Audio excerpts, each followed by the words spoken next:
Tonight we journey into Napoleon Hill's iconic self-help book, Think and Grow Rich. Welcome to this quiet space of calm history and gentle reflection while we seek to broaden your horizons and access the infinite intelligence that surrounds us all. This is Soothing Dreamtime Ambiance, where the past softens into stillness and knowledge becomes the pathway to deep restorative sleep. If you find comfort in slow storytelling and peaceful narration, I invite you to subscribe so you can return here whenever you need rest. If this video brings you calm, a simple like lets YouTube know to share this quiet corner with others who may need it too. And before we begin, I'd love to hear from you. As you settle in, tell me in the comments. Would you rather experience how societies choose to fail or succeed, or experience ancient? Tonight we journey into Napoleon Hill's iconic self-help book, Think and Grow Rich. Welcome to this quiet space of calm history and gentle reflection while we seek to broaden your horizons and access the infinite intelligence that surrounds us all. This is Soothing Dreamtime Ambience, where the past softens into stillness and knowledge becomes the pathway to deep restorative sleep. Tonight we journey into Napoleon Hill's iconic self-help book, Think and Grow Rich. Welcome to this quiet space of calm history and gentle reflection while we seek to broaden your horizons and access the infinite intelligence that surrounds us all. This is Soothing Dreamtime Ambience, where the past softens into stillness and knowledge becomes the pathway to deep restorative sleep. If you find comfort in slow storytelling and peaceful narration, I invite you to subscribe so you can return here whenever you need rest. If this video brings you calm, a simple like lets YouTube know to share this quiet corner with others who may need it too. And before we begin, I'd love to hear from you. As you settle in, tell me in the comments. Would you rather experience how societies choose to fail or succeed, or experience ancient Chinese warfare? There is no right answer, just curiosity. Your thoughts help shape future journeys. Now, let the day gently fall away. Welcome to this quiet space.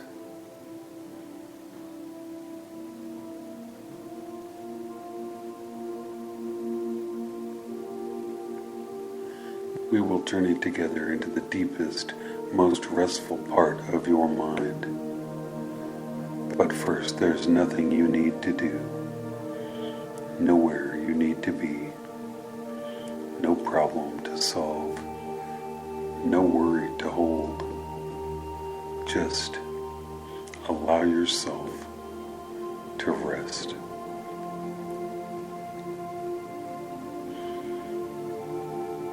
Take a slow, deep breath in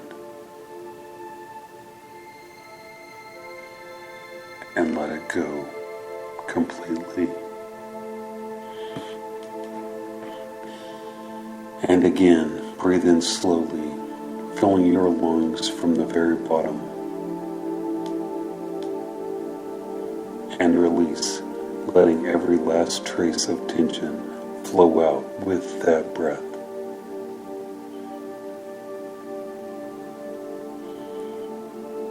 One more time, a long, slow, nourishing breath in.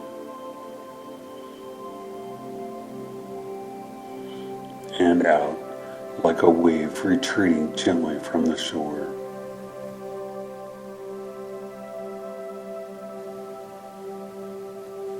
Feel the weight of your body sinking deeper into the surface beneath you. You are safe here. You are supported. You are entirely at peace.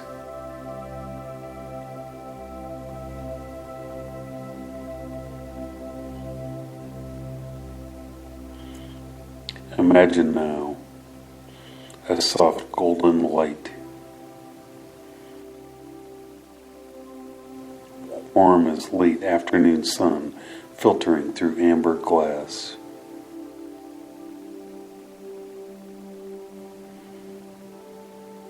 This light rests gently at the very crown of your head.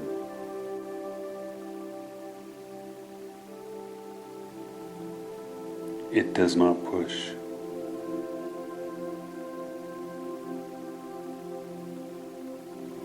It does not demand.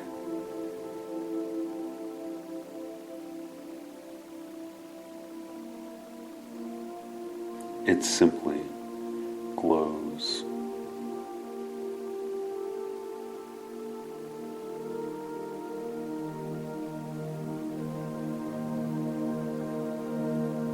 Slowly, like honey, this warm golden light begins to flow downward.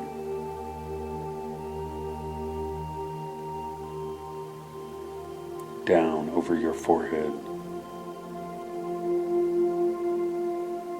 which softens now. The space between your eyebrows releasing. Your eyelids heavy and still.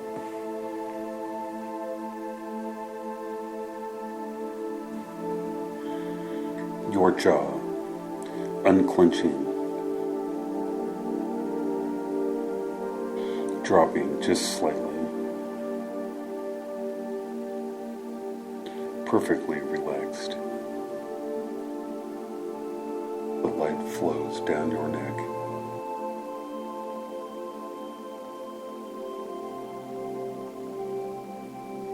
Slowly.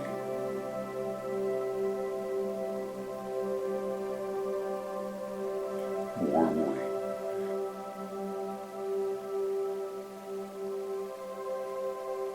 Into your shoulders.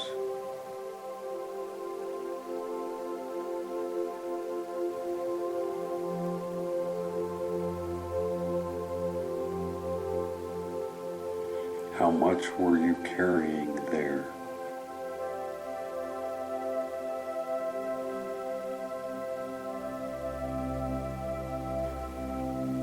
Let it go now.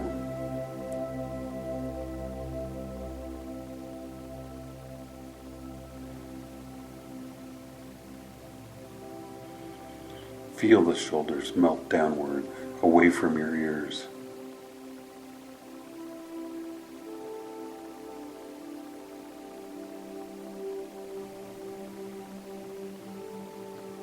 Down through your upper arms.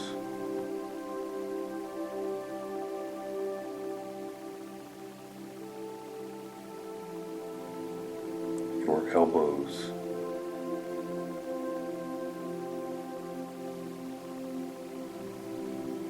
Your forearms.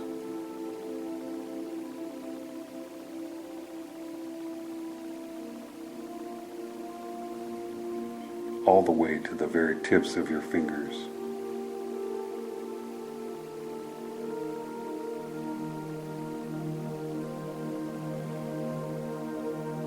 Your hands are heavy.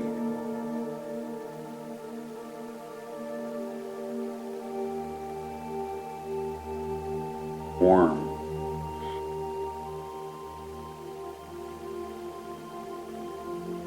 Completely still.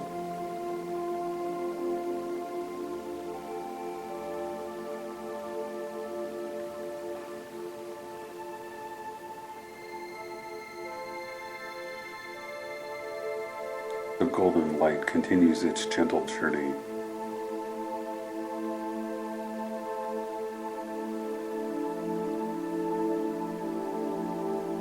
down through your chest.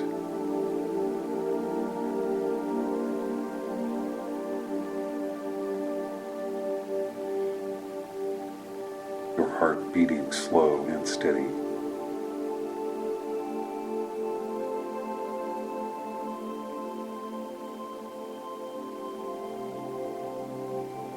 A quiet, faithful drum.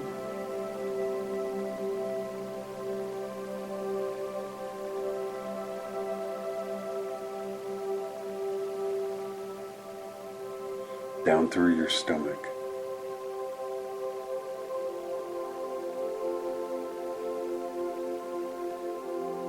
Which softens and releases.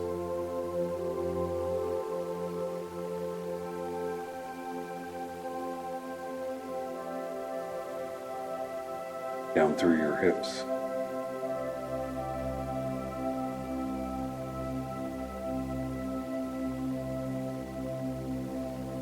The tops of your thighs.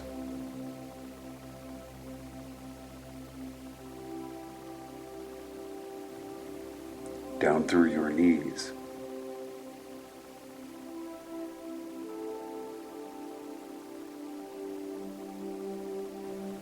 Your shins.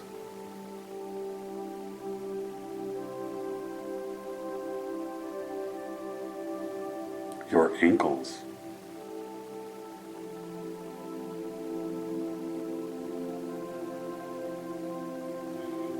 And all the way to the very tips of your toes. Your whole body is now bathed in this warm golden light.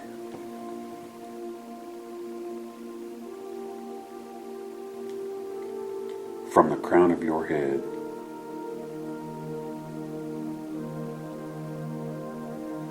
to the soles of your feet.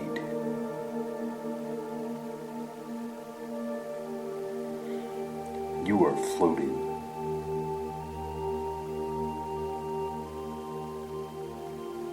Drifting.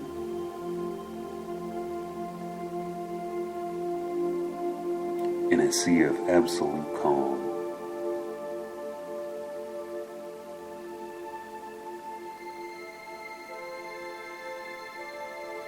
There is nothing to do right now.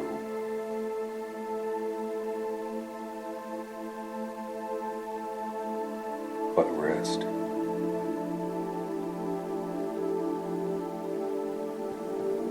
As you float here in this beautiful quiet,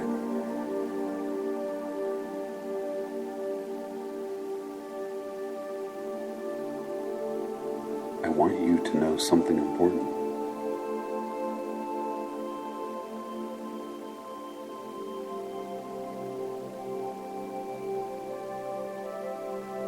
Something that a wise man named Napoleon Hill spent 25 years of his life discovering.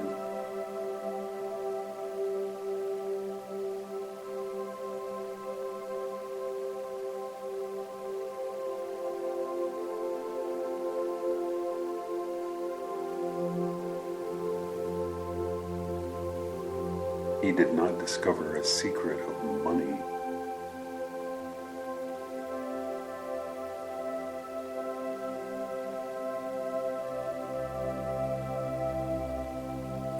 He discovered a secret of the mind.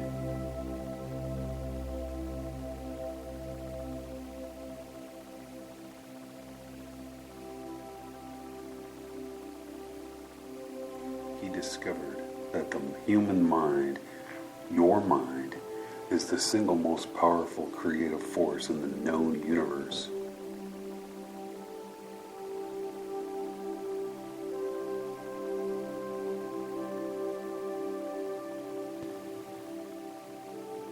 And you carry it with you everywhere you go.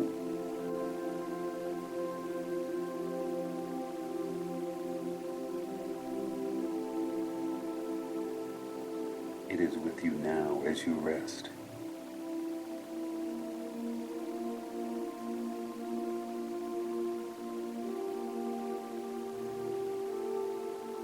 Working quietly on your behalf.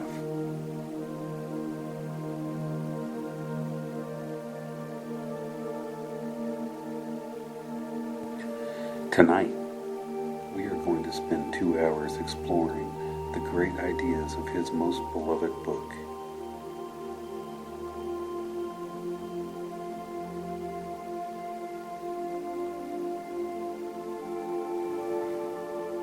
Not with urgency,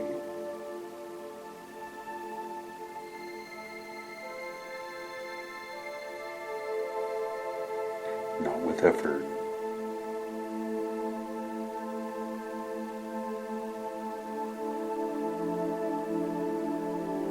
but the way you might sit with a wise old friend by a fireplace on a winter night.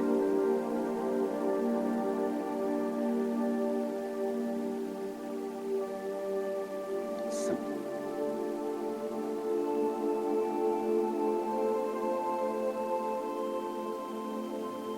listening,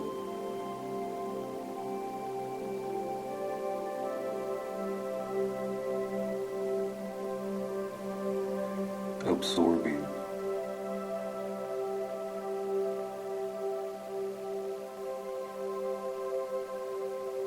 letting the warmth of these ideas fill you.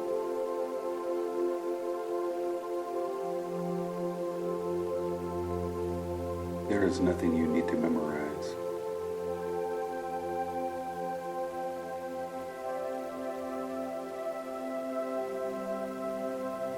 There is nothing you need to figure out.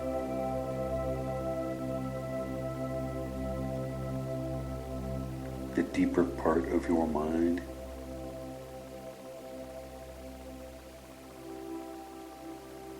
the part that never fully sleeps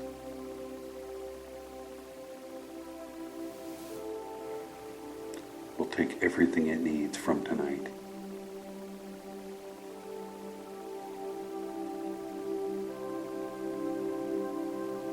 Trust it completely.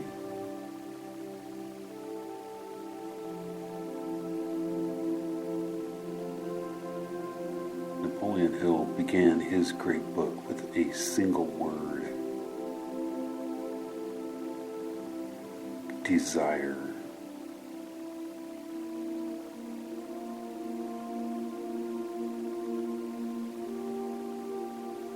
Not ambition, not greed, not hustle or striving, simply desire.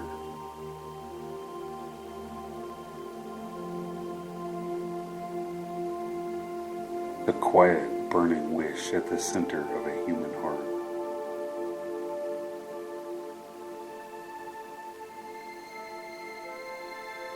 He told the story of a young boy who was told by every doctor who examined him that he would never be able to hear. He had been born without any visible ears.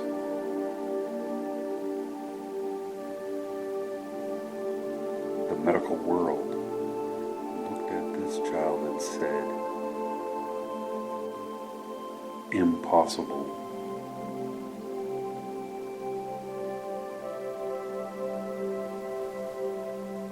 But his father refused to accept that verdict.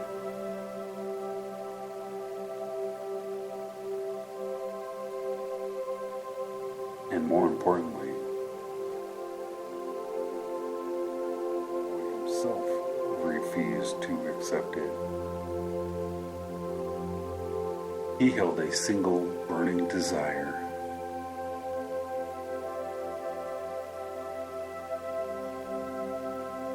A quiet, relentless knowing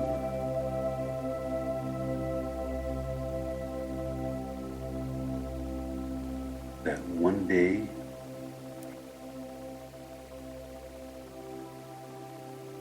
he would hear. Years passed. The boy grew.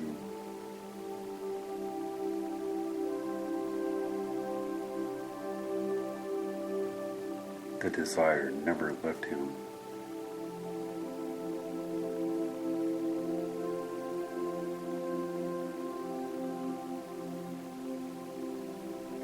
When a device called the hearing aid was invented,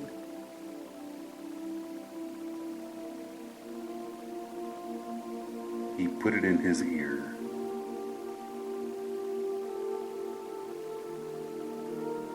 and he heard his mother's voice clearly for the first time.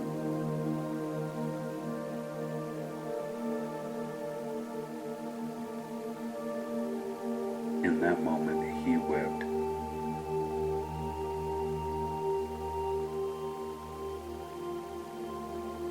Later, he met the inventor of the hearing aid.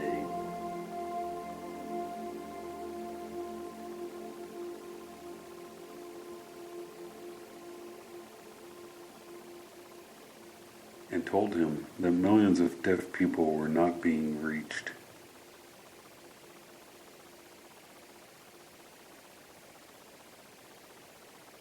Simply because the device was designed for people who already knew they had lost their hearing.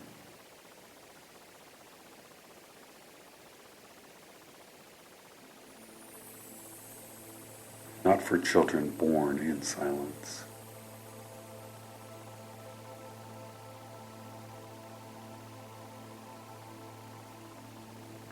Within weeks, a new device was designed.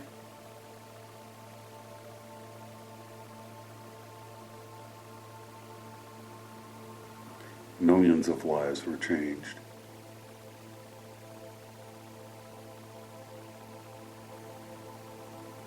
One boy's desire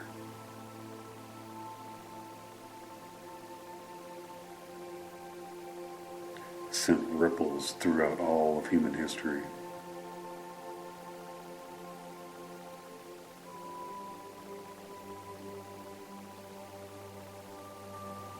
Now, as you drift here in this beautiful stillness,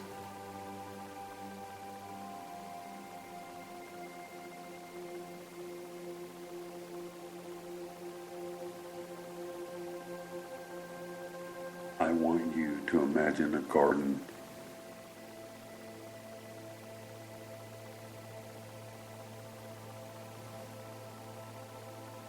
A beautiful, quiet garden at twilight.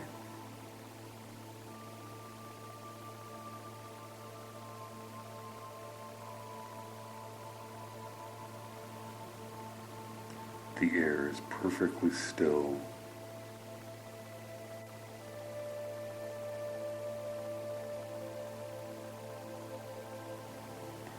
The temperature is exactly right.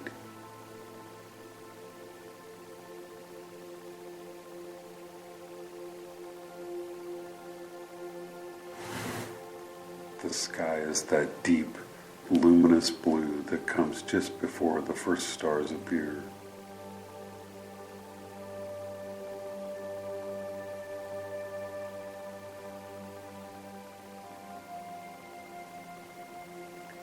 This garden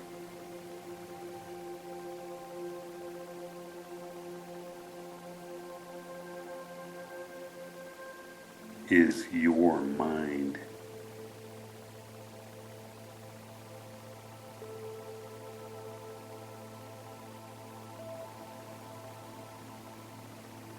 The soil here is extraordinarily rich.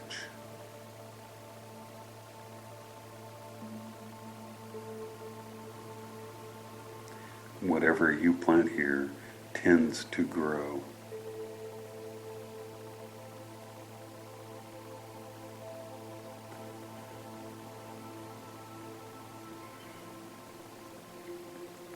Thoughts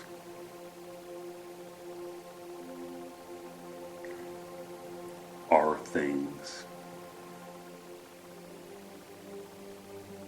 This is one of Napoleon Hill's most profound teachings.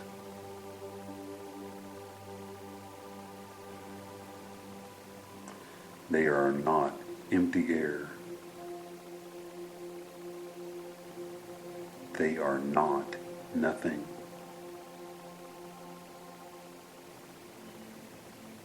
They are seeds.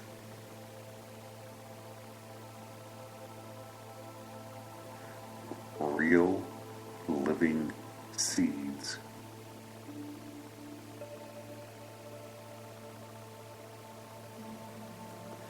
Every thought you think with emotion, with feeling, seeds.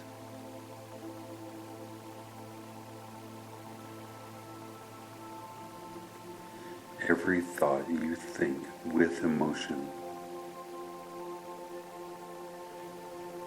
with feeling,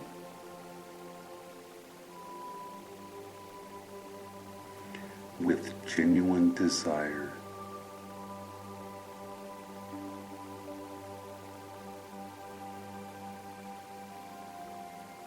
is a seed pressed into this rich, fertile ground.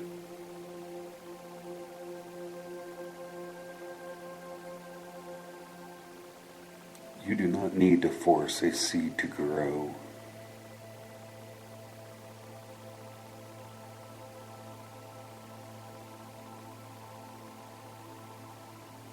You do not stand over a flower and shout at it to bloom.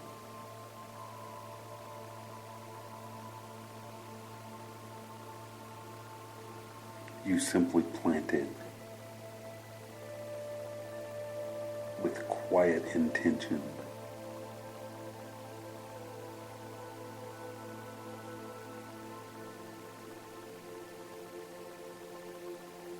You water it with your steady belief.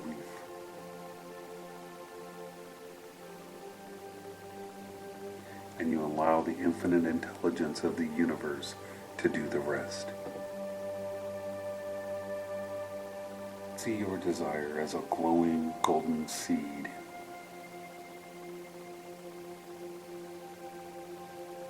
Held gently in the palm of your hand.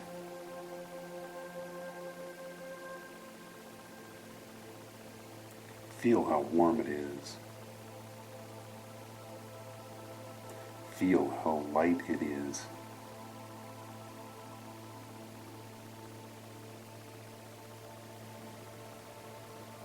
It is already alive.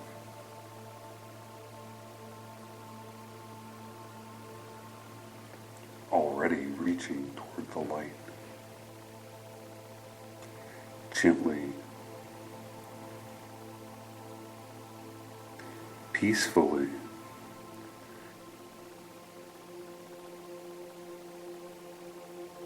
press it into the soft earth of your garden.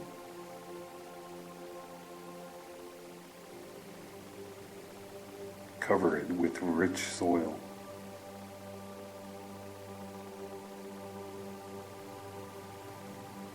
Breathe on it once, your warm breath carrying your belief. It is done.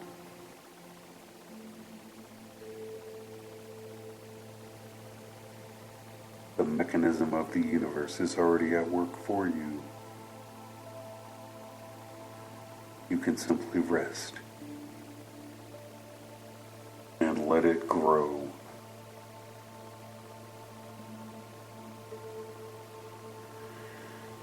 Napoleon Hill called faith the head chemist of the mind.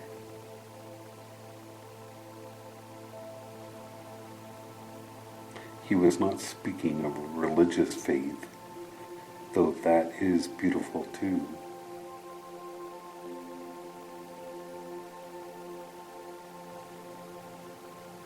He was speaking of something even more fundamental.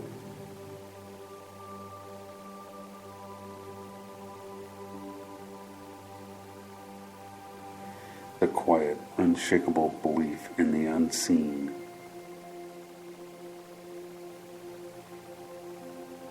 The ability to act as if something is already true before it has arrived. Think of a great ship crossing a vast ocean.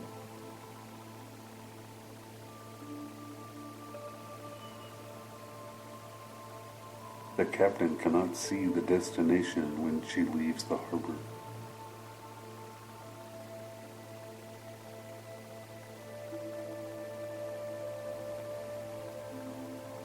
The horizon is nothing but endless gray water in every direction.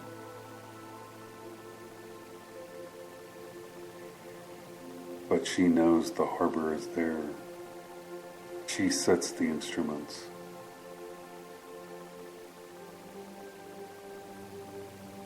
She reads the stars. She does not pace the deck in panic because she cannot yet see land. She simply sails. This is faith.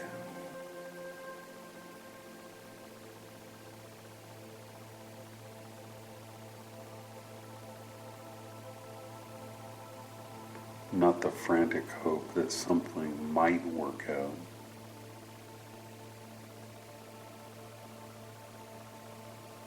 But the quiet, steady knowing that the destination already exists.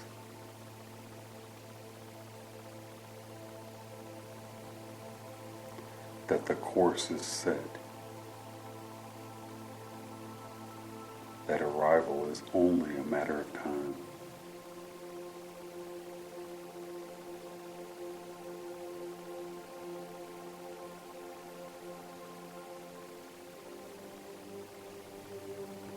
Hill wrote that faith is a state of mind which may be induced or created.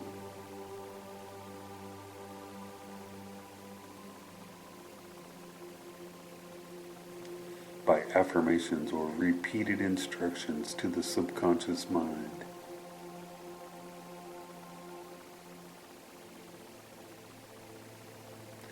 In other words, faith is not something you either have or don't.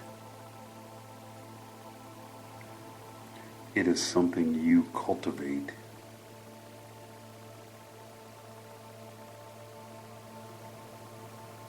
Slowly.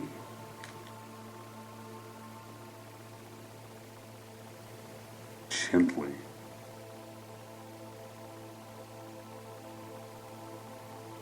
The way you tend a garden.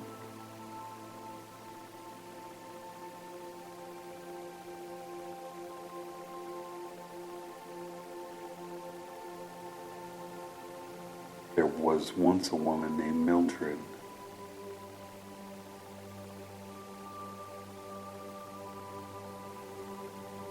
Who grew up believing she was ordinary.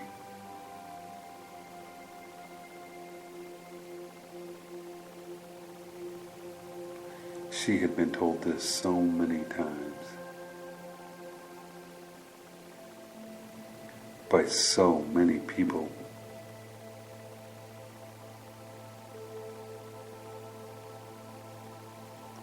That she had written it into the very walls of her inner world.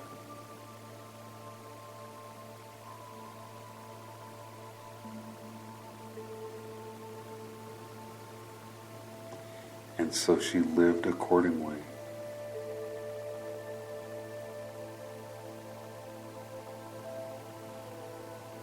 Shrinking.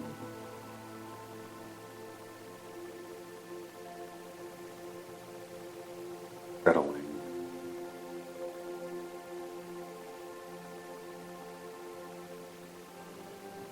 Making herself small.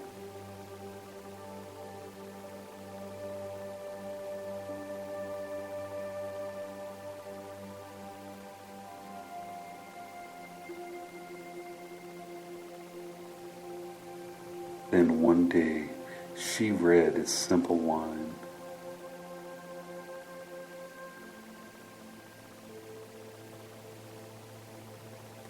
Whatever the mind can conceive and believe, it can achieve.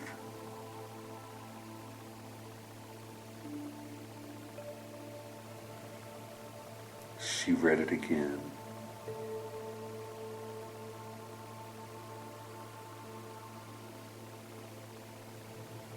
She felt something stir in her chest.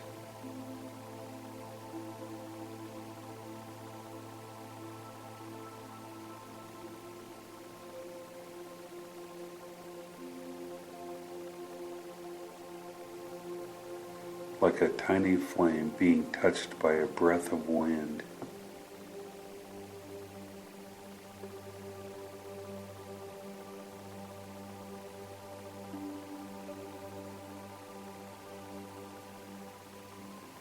She began, very slowly, to plant new seeds.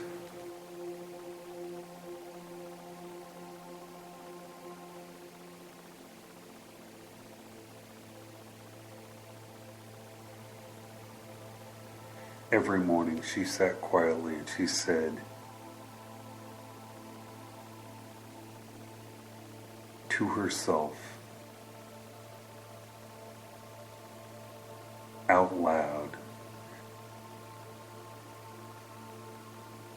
in the garden of her own mind, I am capable.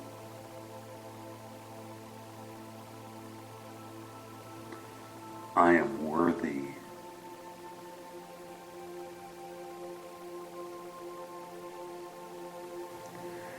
Good things come to me naturally and easily.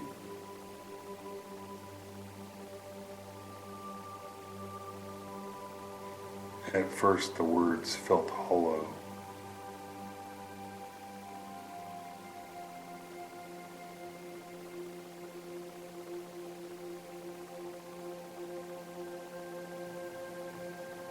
She didn't quite believe them.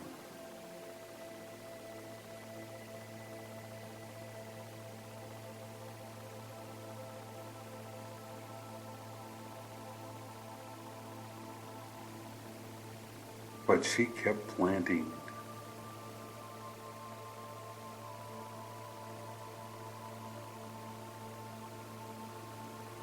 Every morning.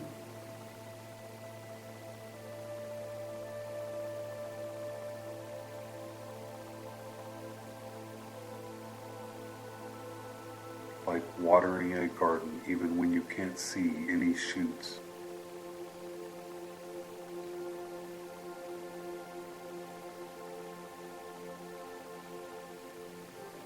And then one morning she noticed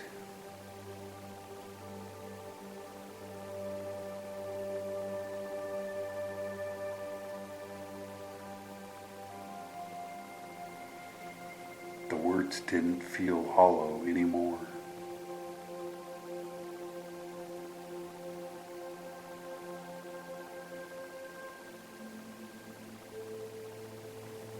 They felt like truth.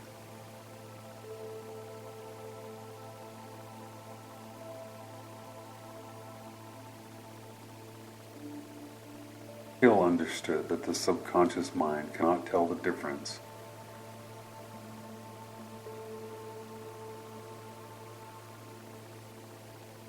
between a thought that is real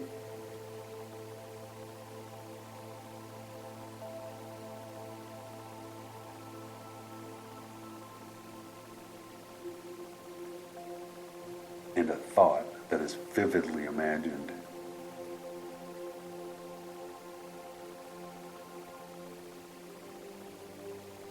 It simply receives what you give it.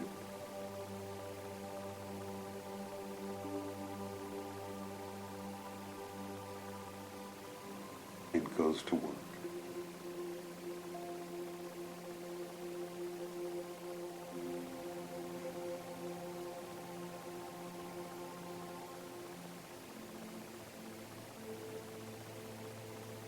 It is the most faithful servant you have ever had.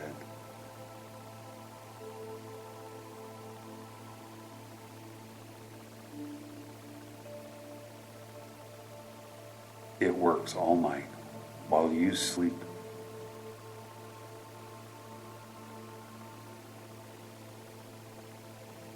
It is working now.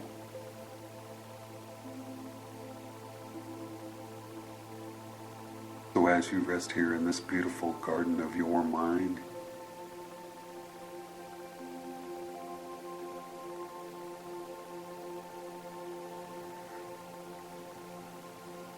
know that what you have planted tonight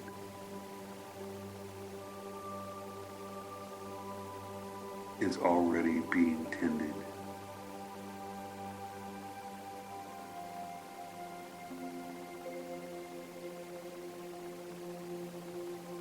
By something wiser than your conscious worrying.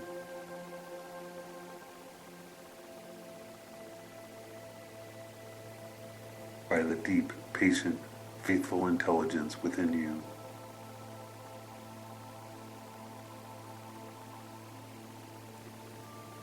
Rest.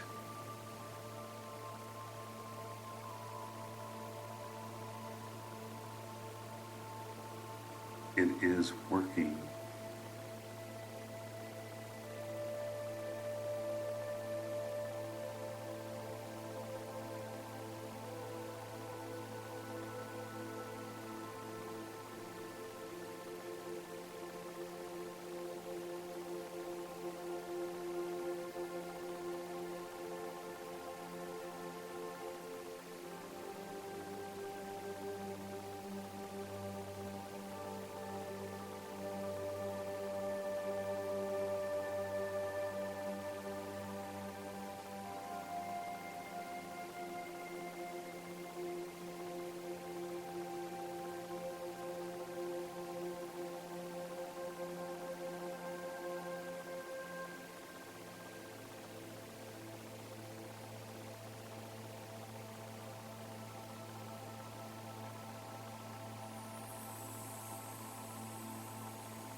Long ago, in a quieter time,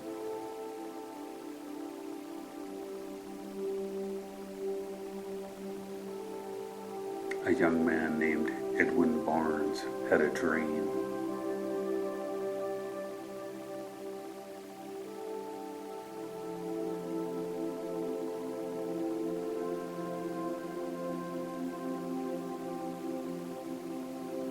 It was not a small dream.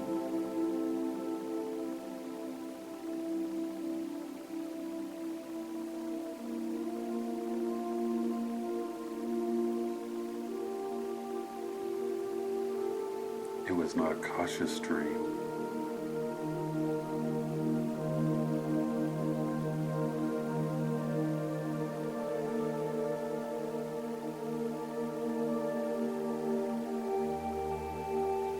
It was the most audacious dream a person could hold.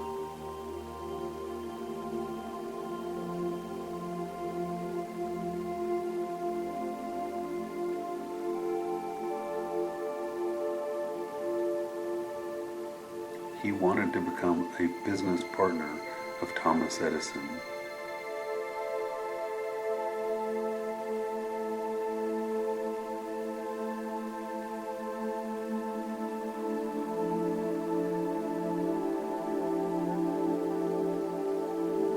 The most famous inventor in the world.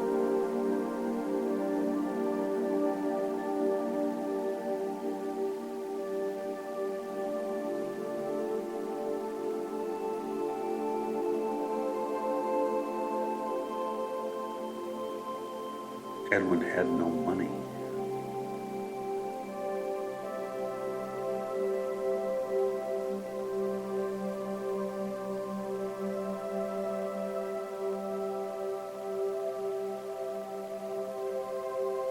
He had no connections.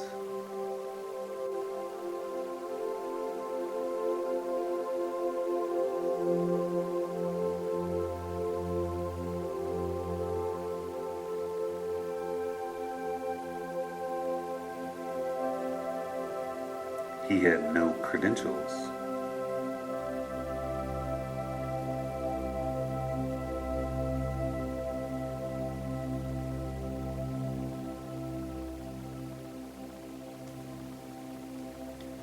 By the world's reckoning,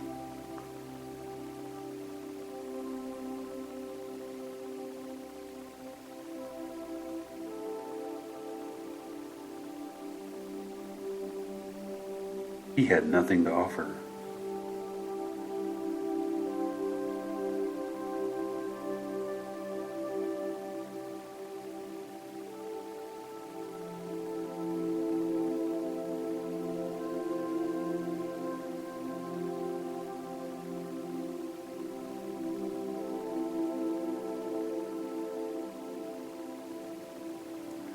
But he had something the world couldn't see.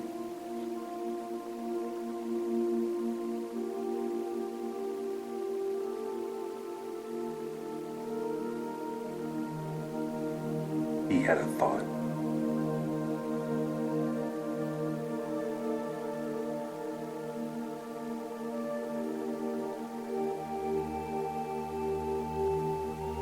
So clear.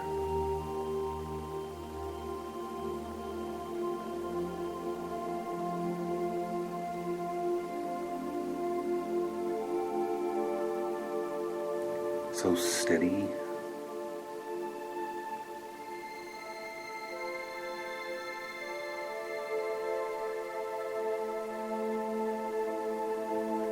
So quietly alive within him.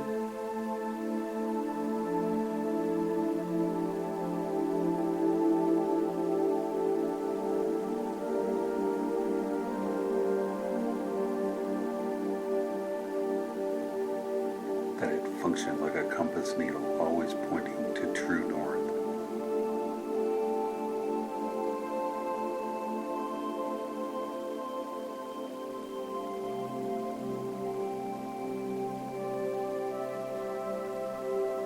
He had no money for a proper passenger train ticket.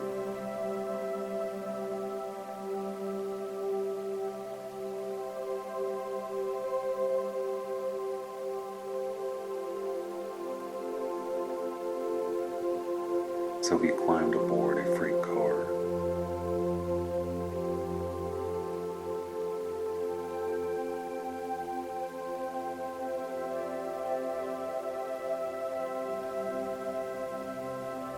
Imagine that journey now.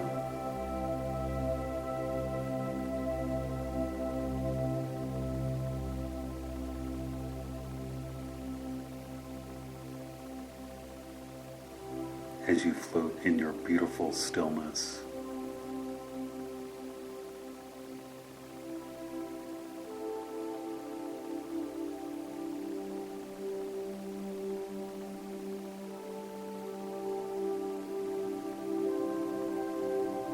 The slow, rhythmic rocking of the freight car.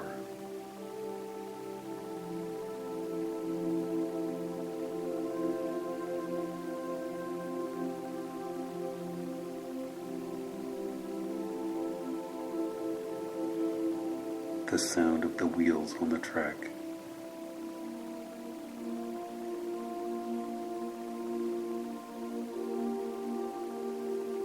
Click clack, click clack, click clack.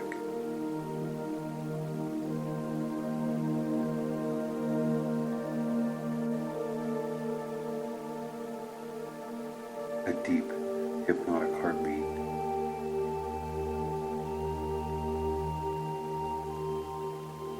Carrying him forward through the night.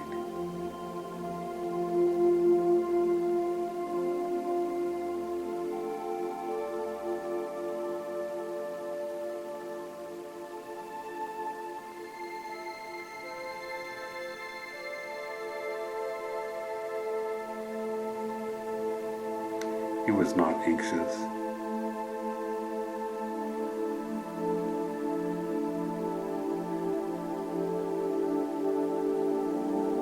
He was not afraid.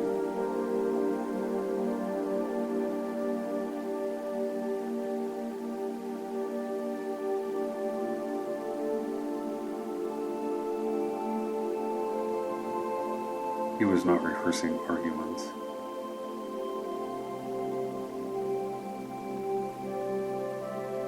Or worrying about what Edison would think of him.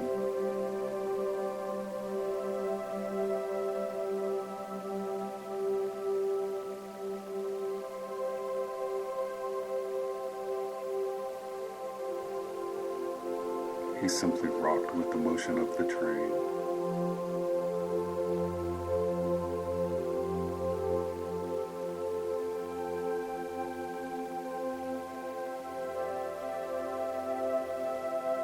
And held his vision the way you would hold a warm cup of tea on a cold morning.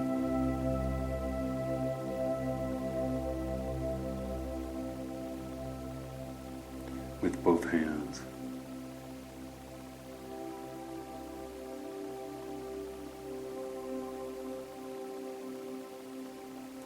with gratitude.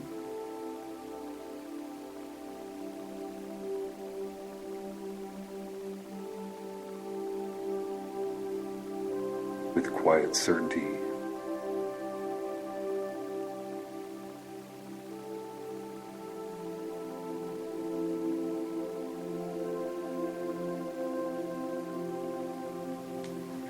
When he arrived, he walked into Edison's laboratory.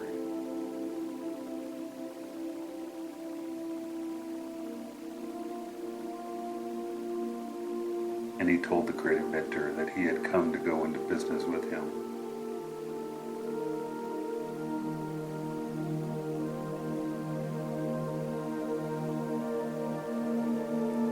Edison looked at this young man who had arrived on a freight train with no letter of introduction, no impressive clothing, no great fortune.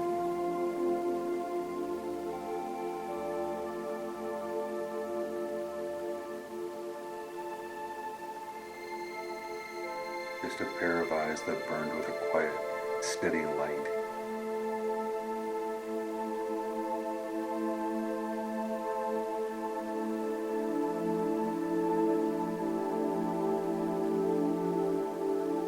Edison later said,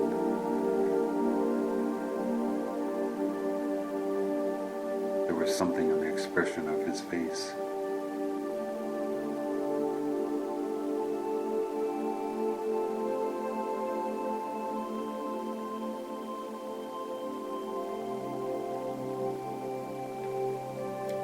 Which conveyed the impression that he was determined to get what he had come after.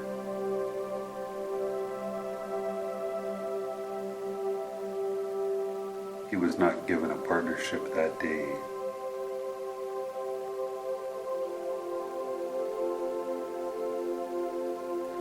He was given a broom.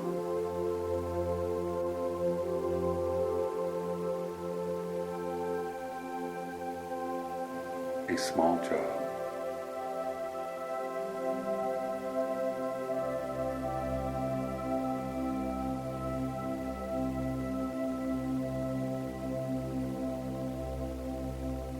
Sweeping floors and doing ordinary tasks.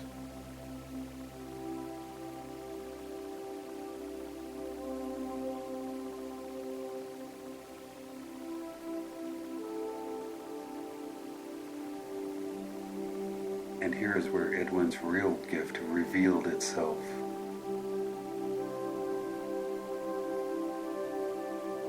He was not bitter.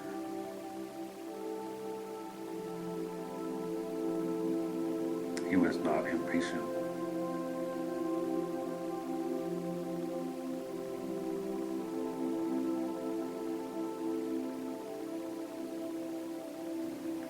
He was not secretly resentful.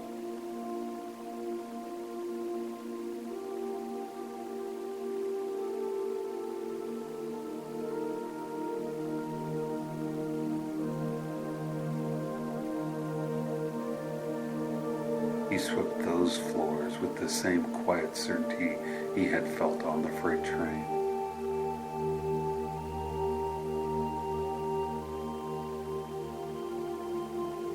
He was in no rush.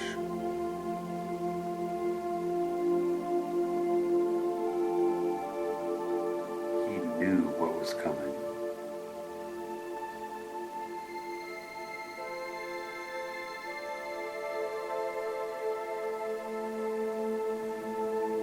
He simply waited and worked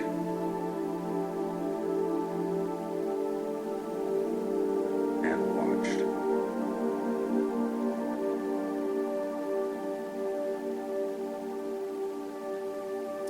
Time passed.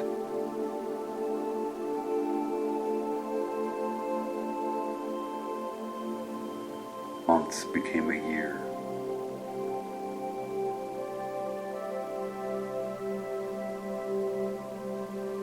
The years stretched on.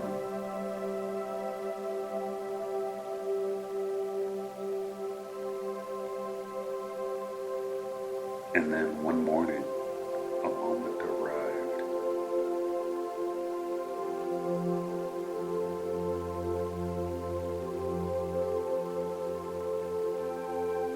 Edison had invented a new dictating machine, the Ediphone.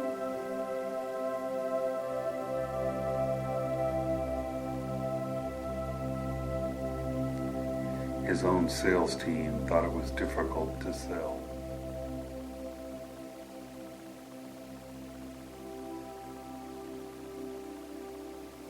They weren't interested in pushing it.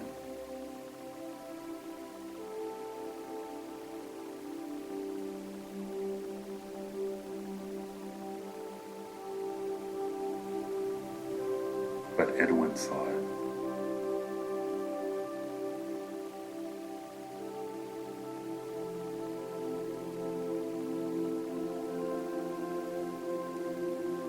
He felt the same quiet certainty in his chest.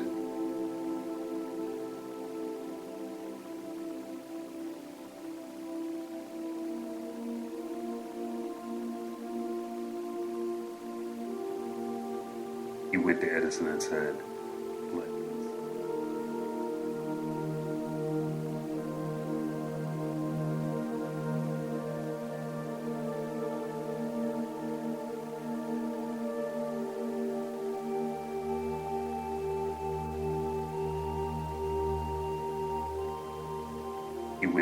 and said, let me sell it.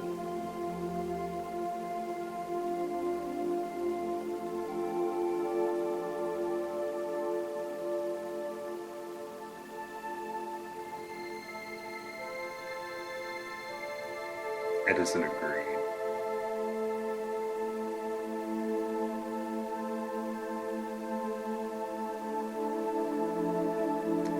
Quietly curious about this patient young man.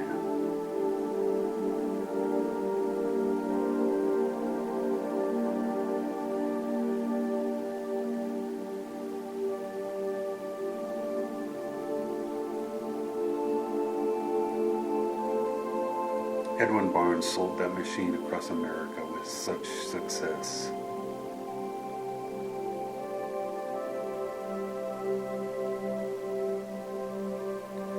That Edison gave him a contract to sell the Ediphone throughout the entire country.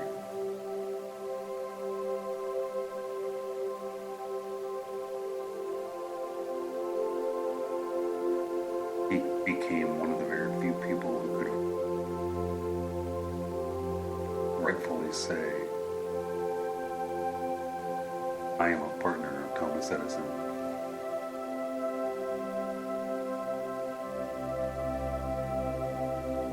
His thought had become a thing.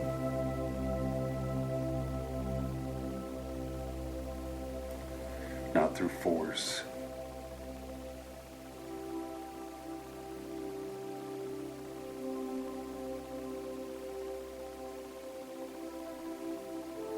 not through frantic effort,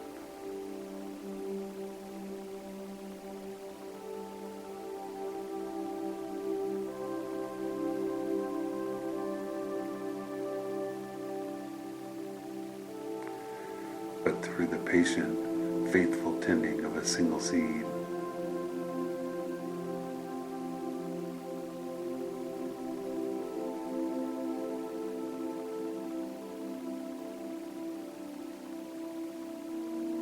Planted in the quiet garden of his mind.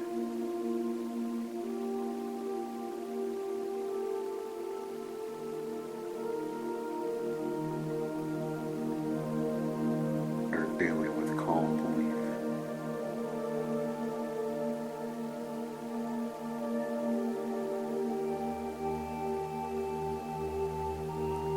And allowed to grow in its own perfect time.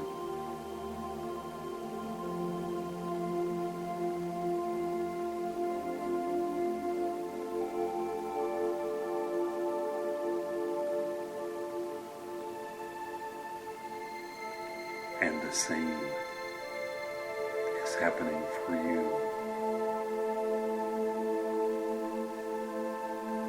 right now.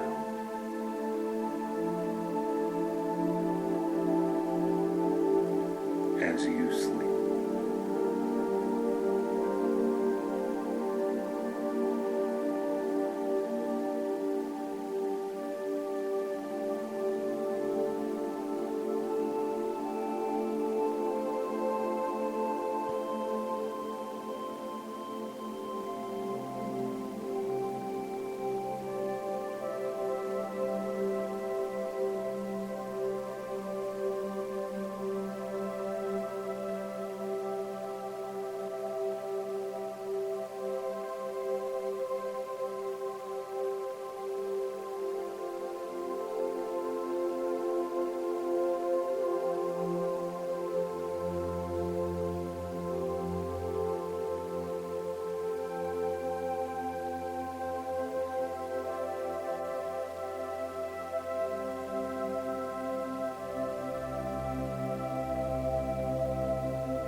As you rest deeper now,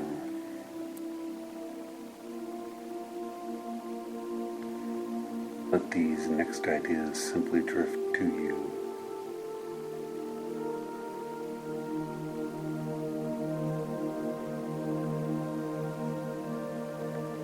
Like leaves floating down a gentle stream.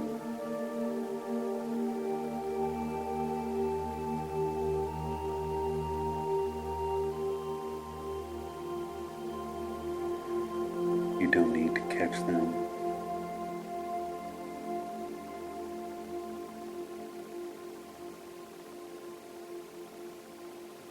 You don't need to hold them.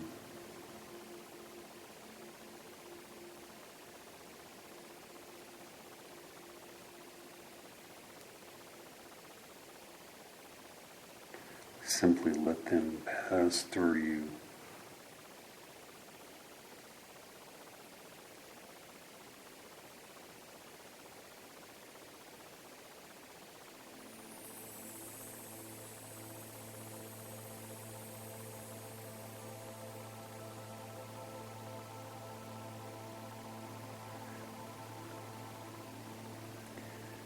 Napoleon Hill wrote about a concept he called the mastermind.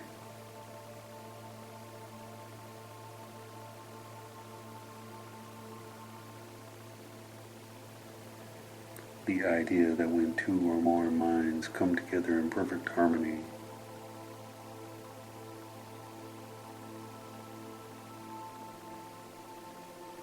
with a clear, shared purpose,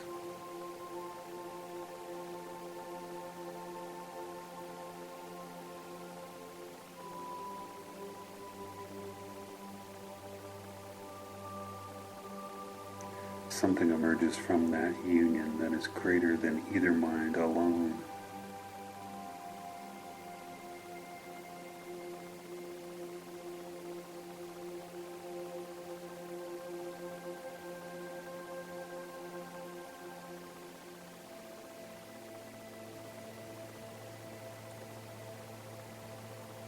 He called it a third mind.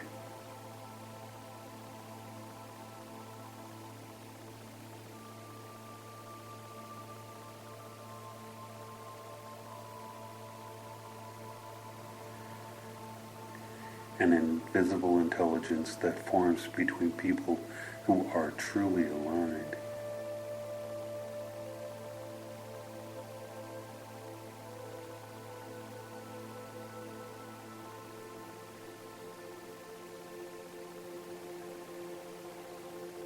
Think of the greatest partnerships in history.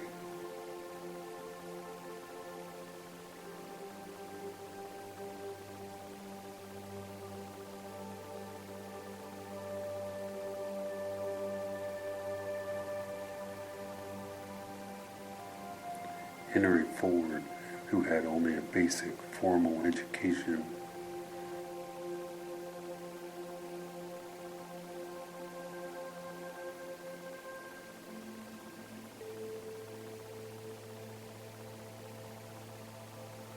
but who surrounded himself at all times with people who possessed knowledge he did not.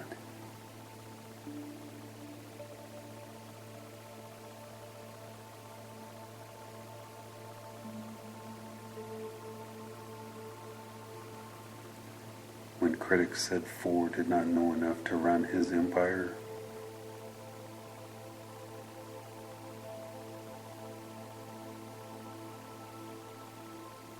he was famously challenged in a courtroom.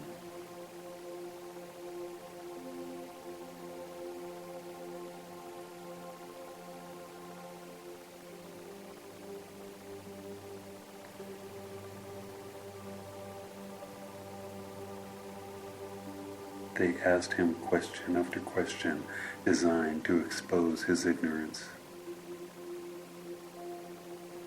And he answered each one the same way.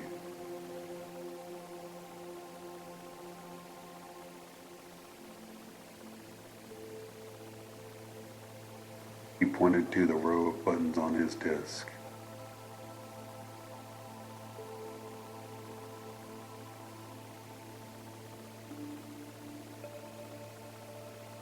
He said, I have a row of electric buttons in my office.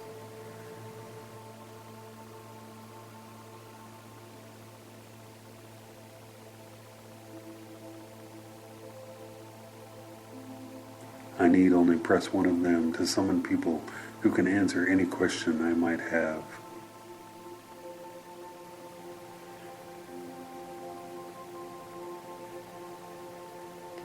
Why should I clutter my mind with knowledge I can access in 60 seconds?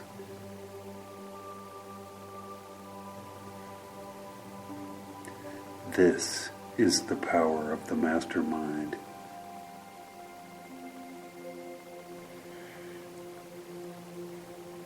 Not knowing everything,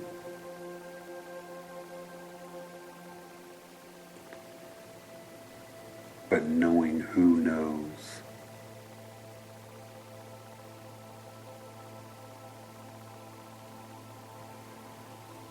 Not doing everything,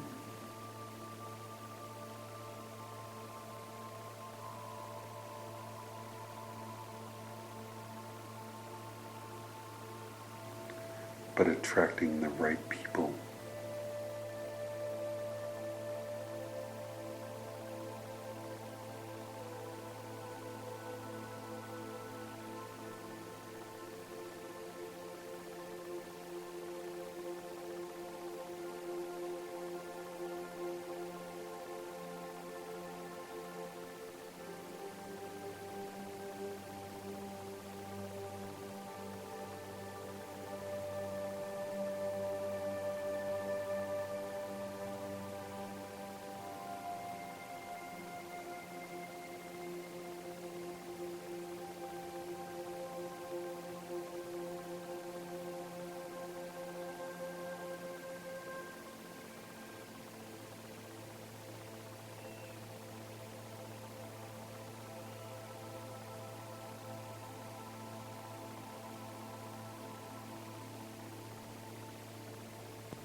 Hill also wrote of specialized knowledge.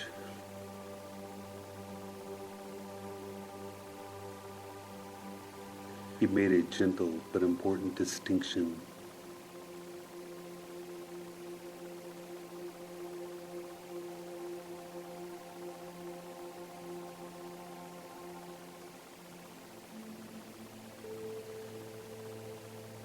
General knowledge, no matter how great,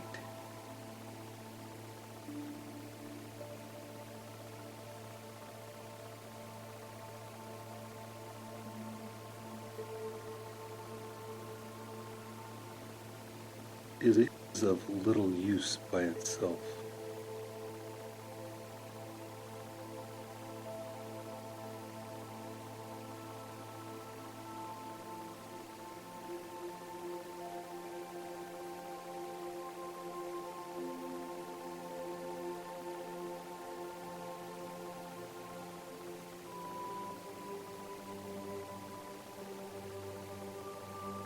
But knowledge organized around a definite purpose,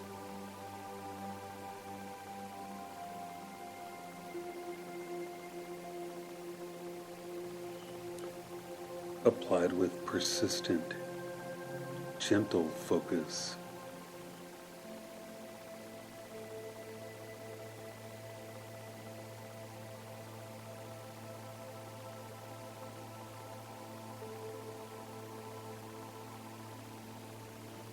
is one of the most powerful forces in the world.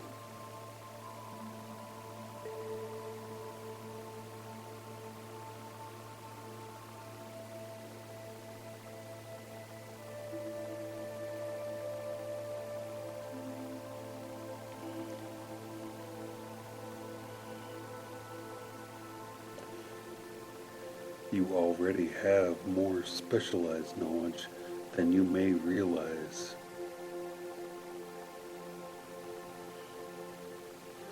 The experience you've gathered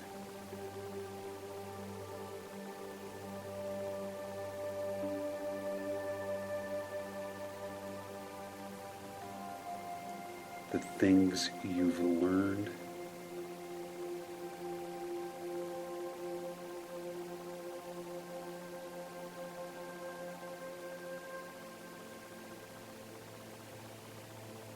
the problems you have solved,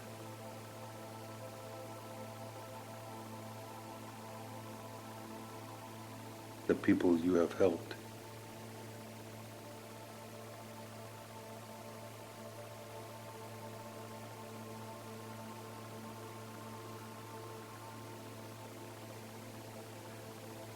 All of this is fertile soil.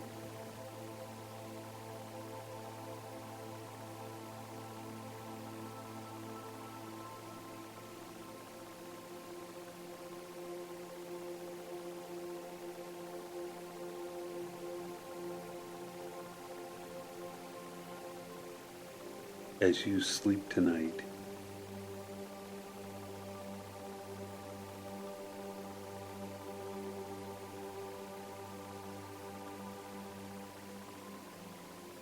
your deep mind is sorting through all of it.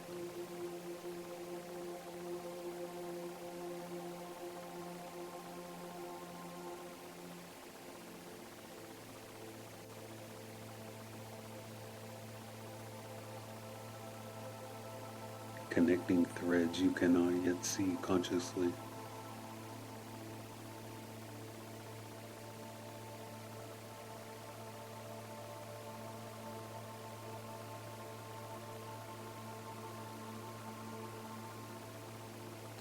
Preparing insights that will surface as morning approaches.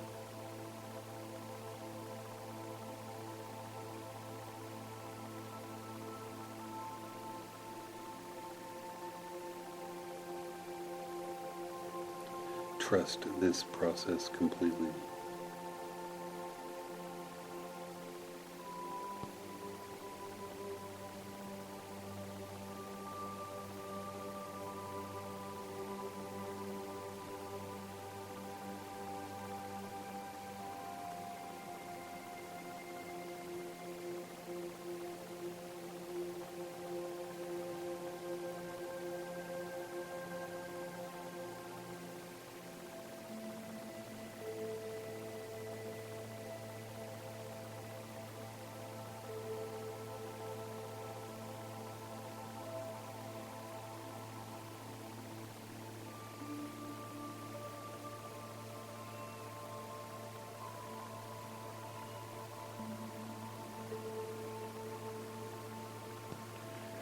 Napoleon Hill called the imagination the workshop of the human mind.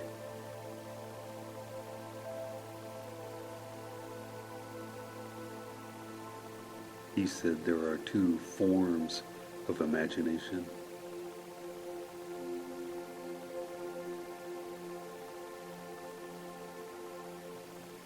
The first is synthetic imagination.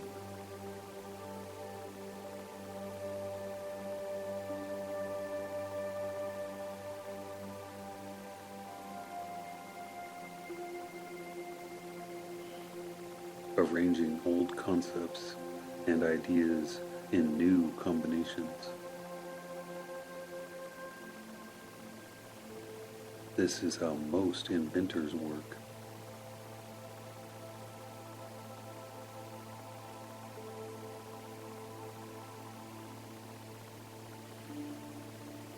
They take things that already exist and combine them in ways no one else has tried before.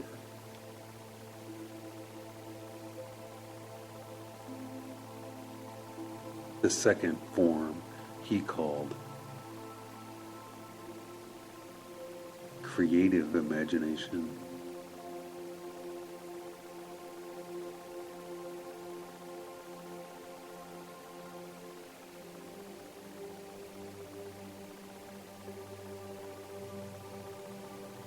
the faculty through which flashes of inspiration arrive.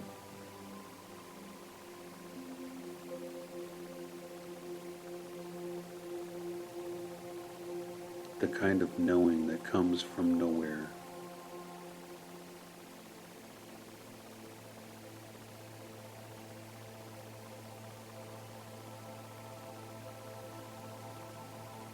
The answer that appears in the morning shower.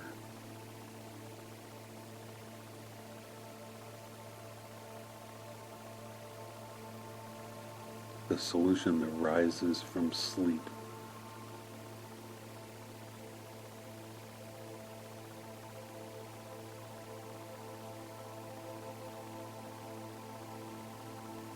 The gentle inner voice that says, yes, that's it.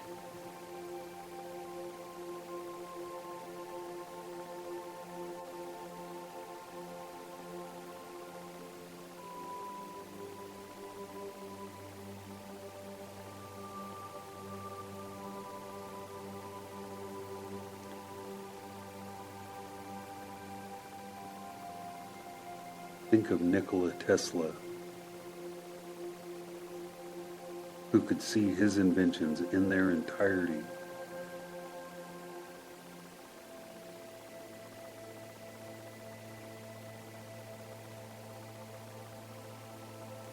Rotating in 3 dimensions in the space before him.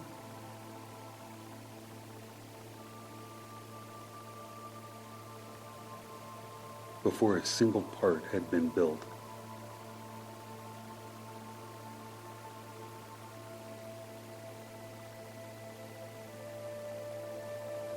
He said he received his ideas complete from some invisible source.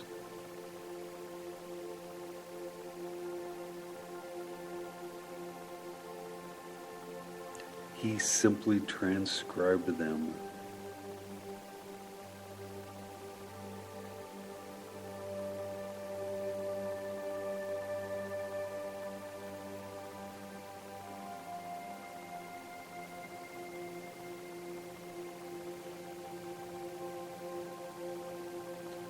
Or think of the great composer Handel,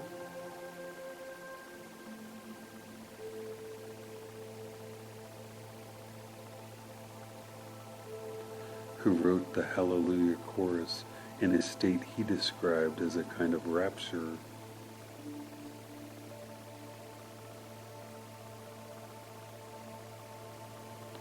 He said he felt the presence of God himself.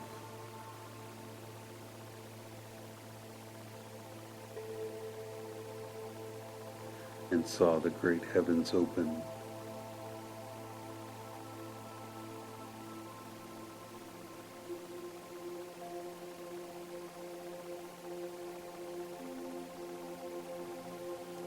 In 24 days, he wrote one of the greatest pieces of music ever created.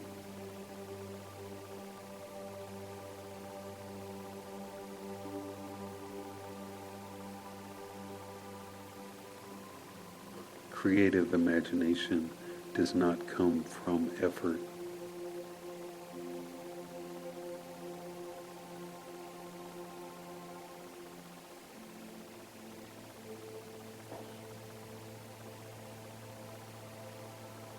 It comes from relaxation.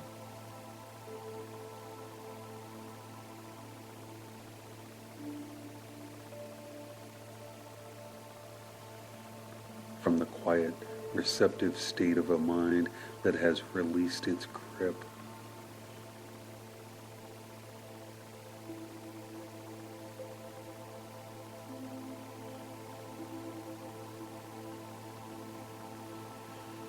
You are in that state right now.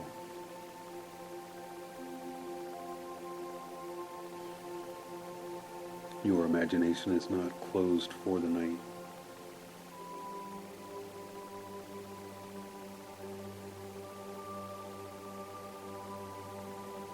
It is working in its purest form.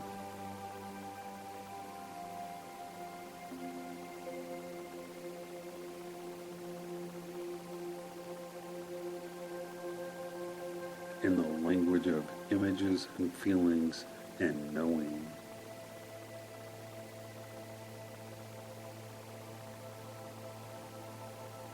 Let it work.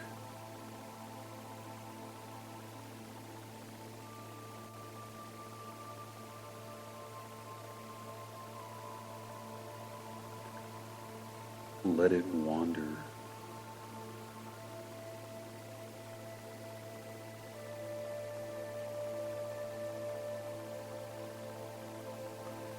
Let it dream.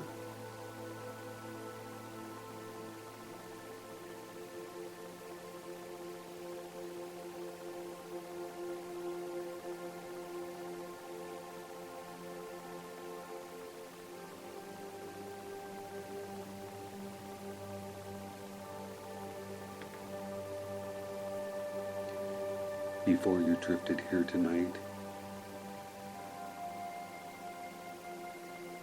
you held a desire in your heart.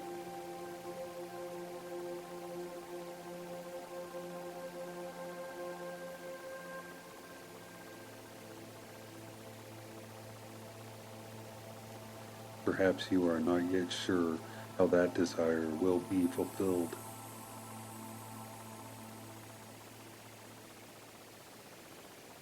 That is perfectly fine.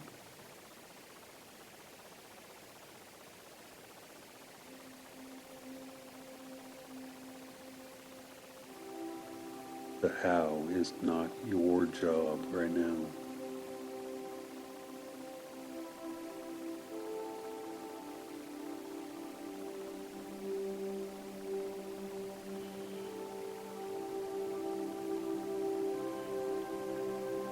Your only job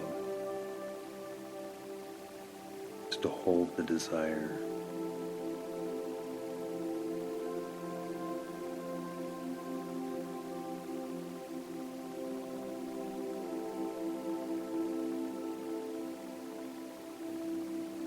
To water the seed with quiet belief.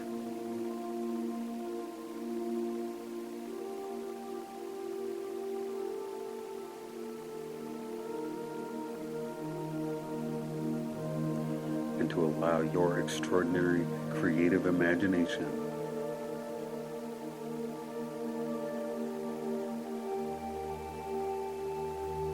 to work through the night on your behalf.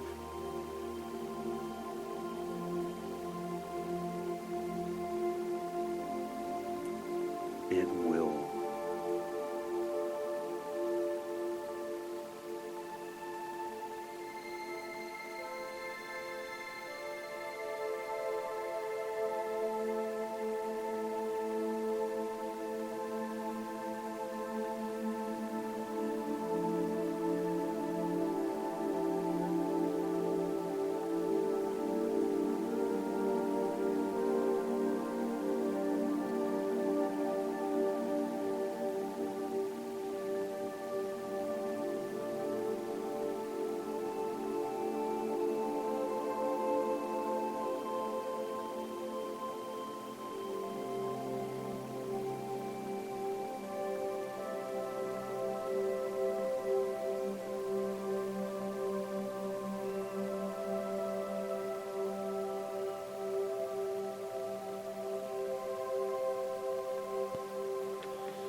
You are resting so beautifully now.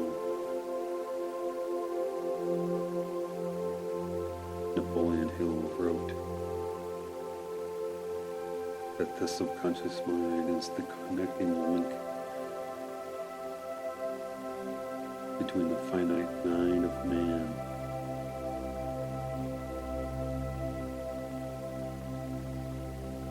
and infinite intelligence.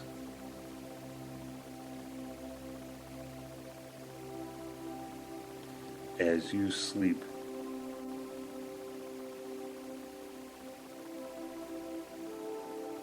your subconscious mind is awake.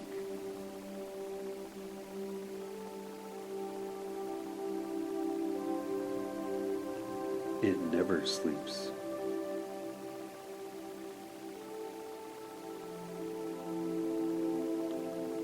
It never stops.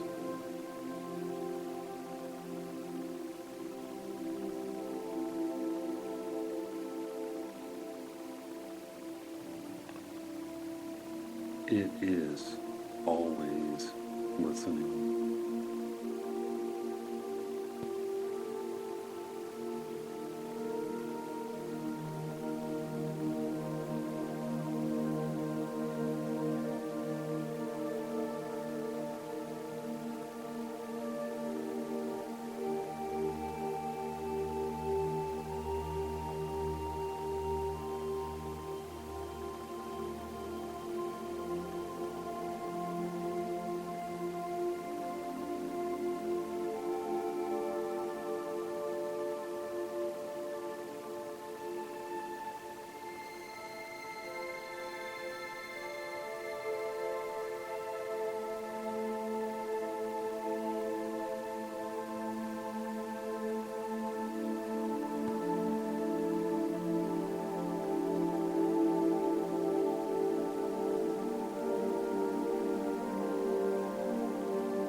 My thoughts are seeds of beauty and power.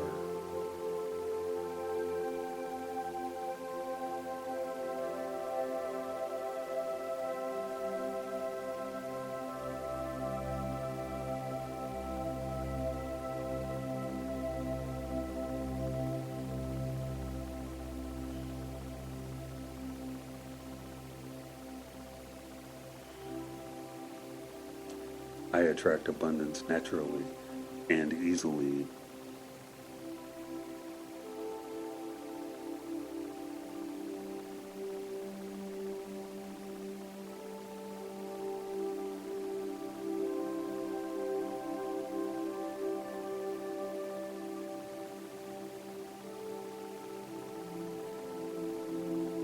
I am entirely worthy of my deepest desires.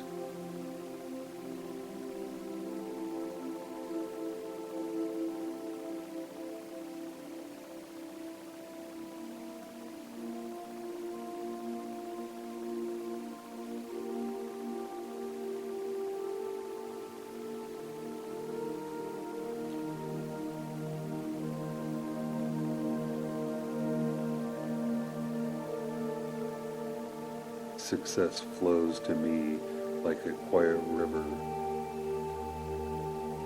finding its way to the sea.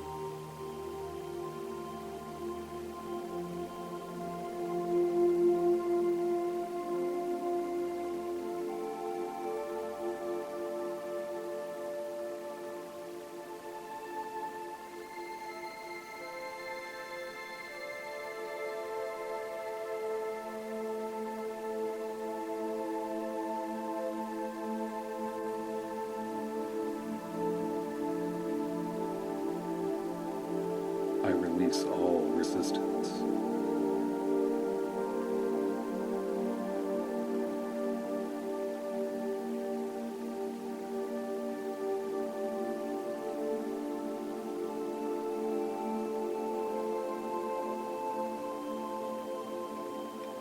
I am at peace with the present moment.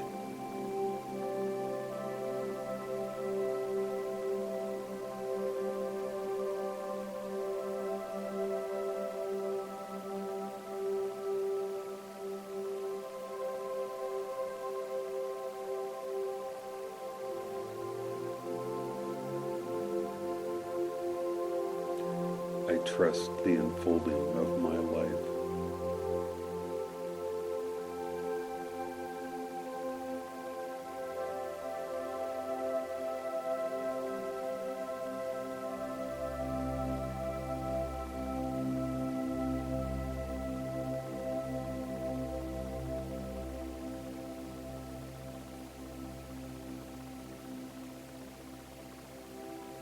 Every breath I take draws in abundance.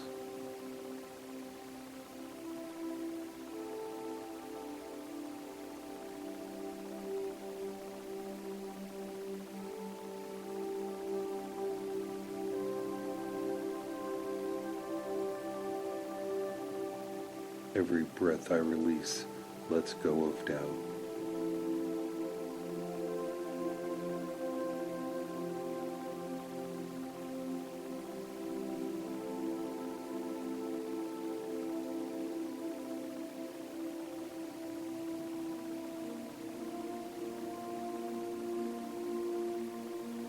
My purpose is clear and steady as a flame.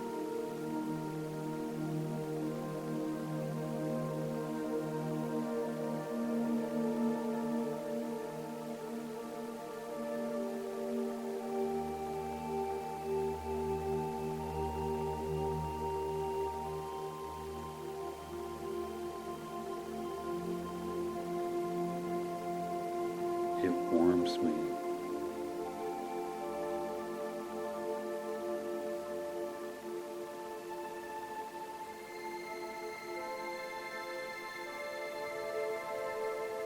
It guides me.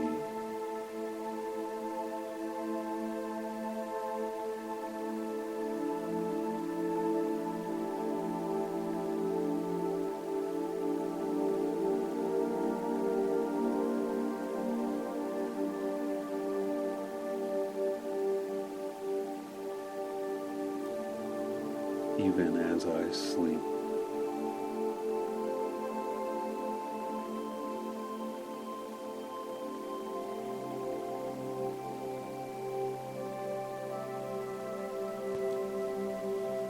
I am here.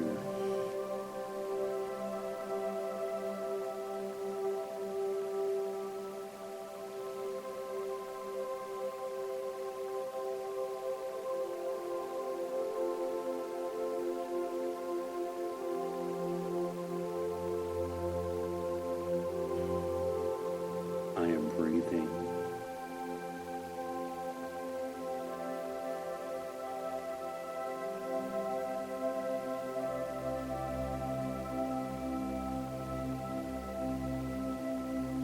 I am enough just as I am.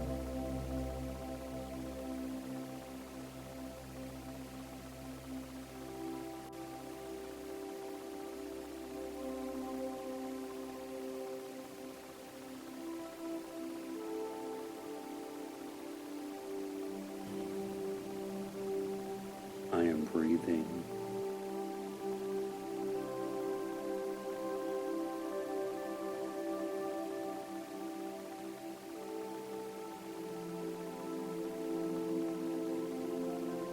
I am enough just as I am.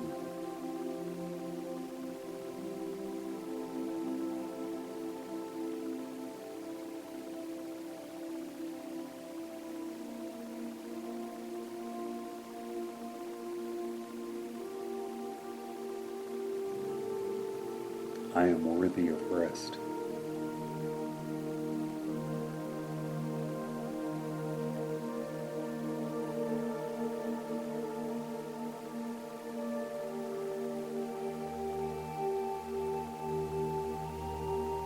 I am worthy of peace.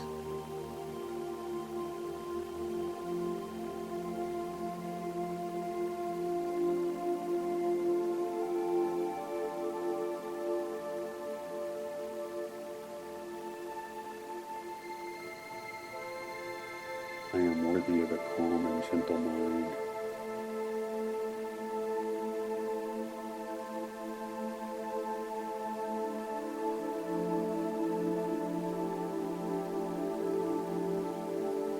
I release the need to prove my worth.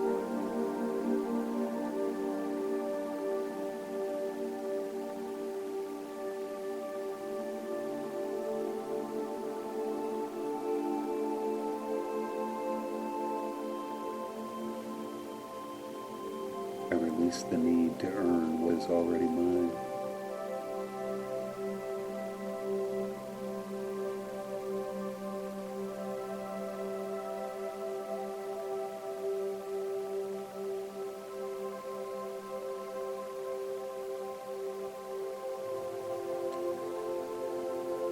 I release the weight I have been carrying.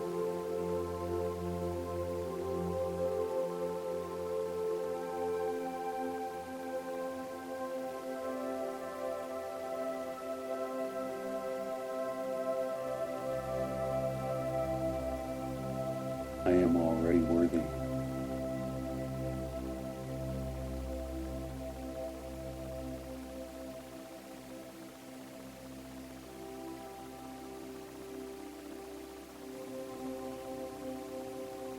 I have always been worthy.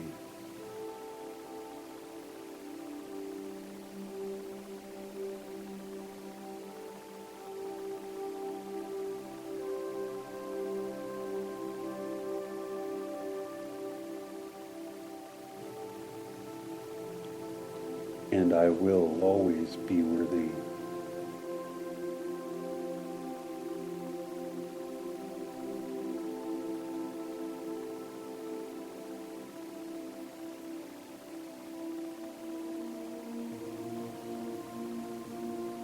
I am whole.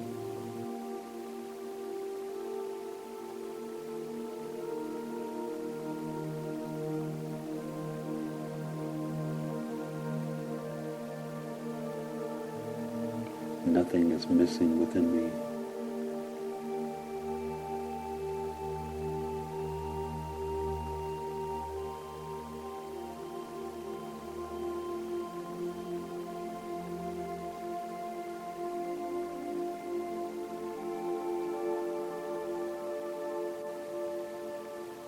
Nothing is broken beyond repair.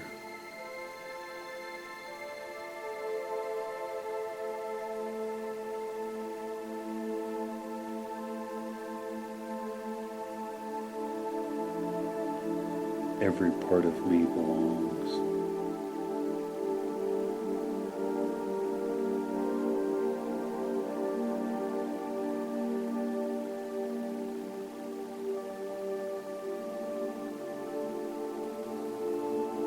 Every part of me is welcome.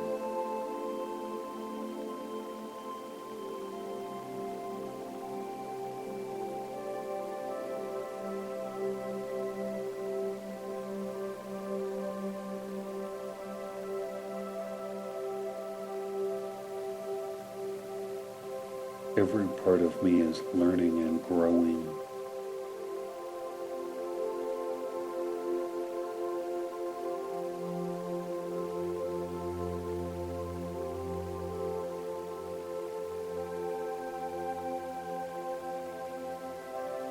I embrace who I have been.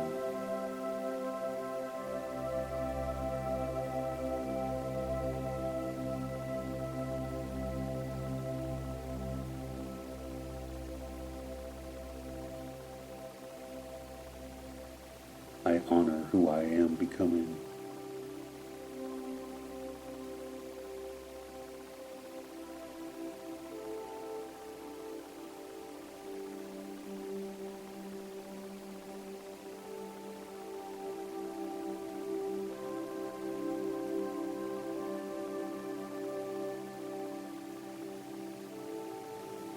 I trust the path that is unfolding before me.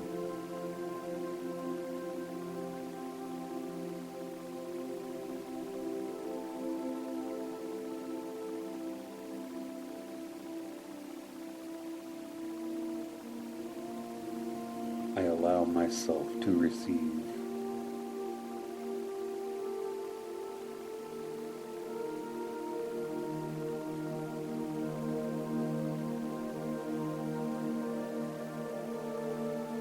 I allow good things to come into my life.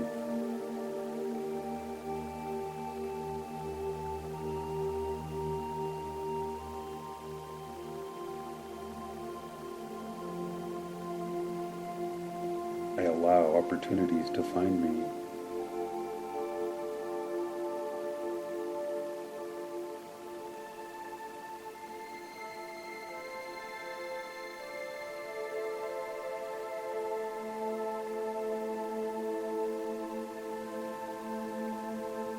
I am open to abundance.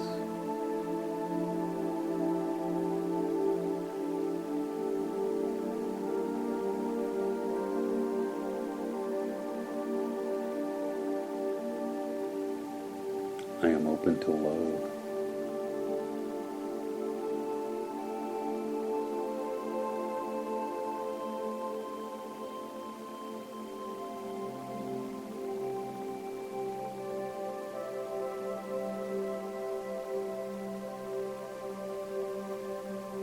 I am open to the life I desire.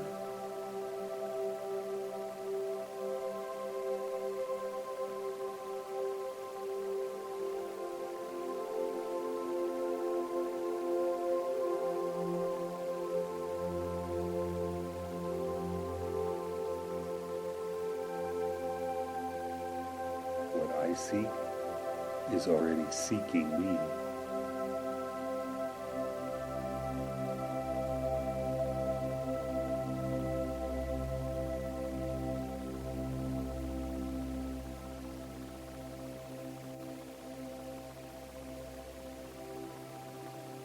What I desire is already on its way.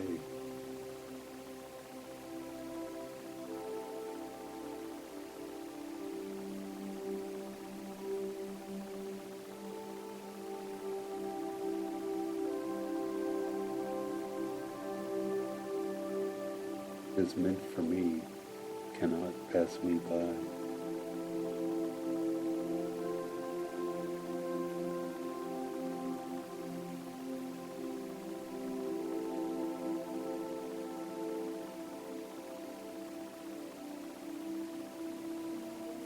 I trust the timing of my life.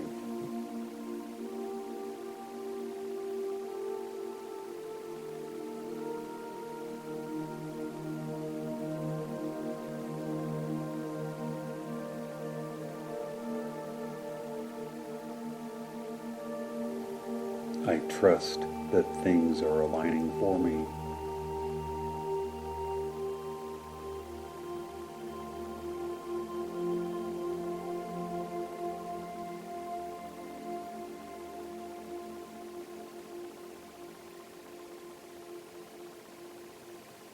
I trust that I am moving forward even when it feels slow.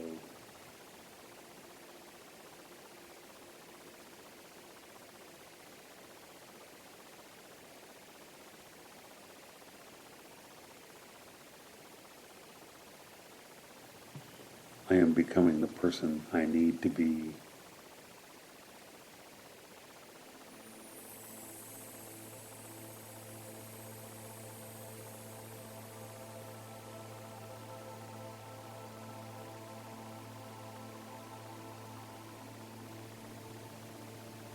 I am growing in ways I cannot always see.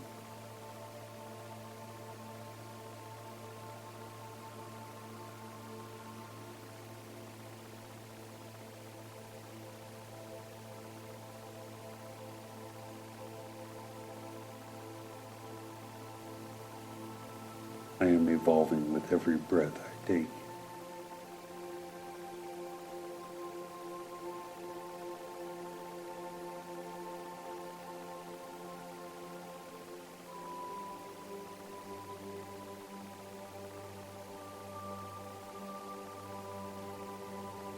I am deserving of success.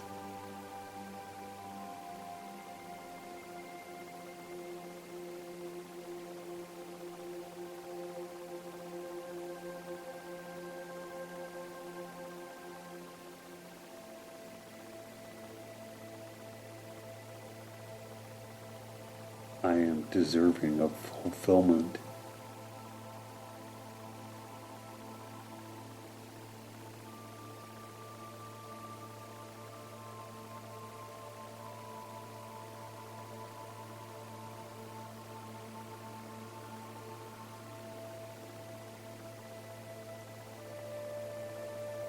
I am deserving of a life that feels good to live.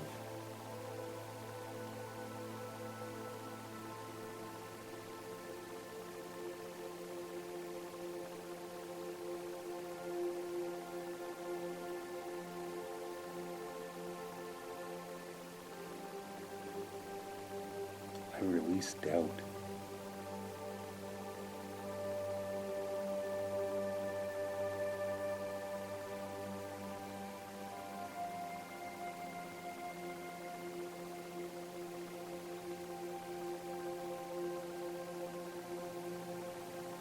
I release fear.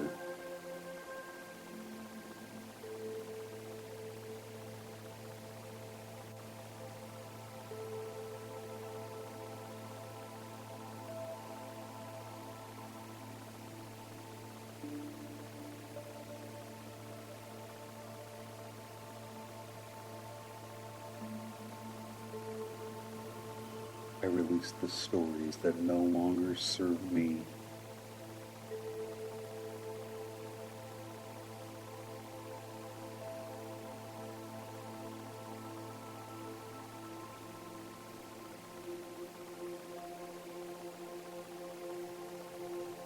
I choose belief.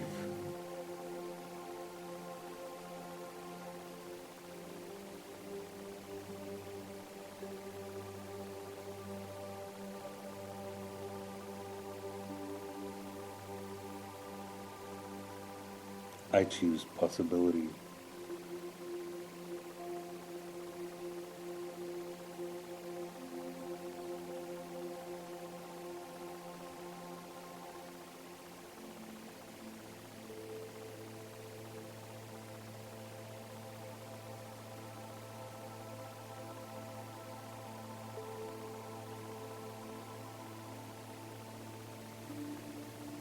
I choose to see myself with kindness.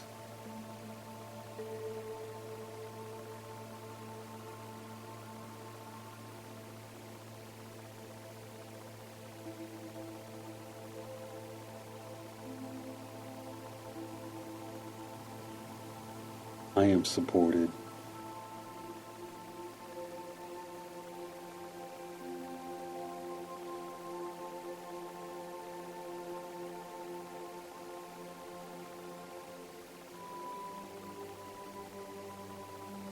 I am guided.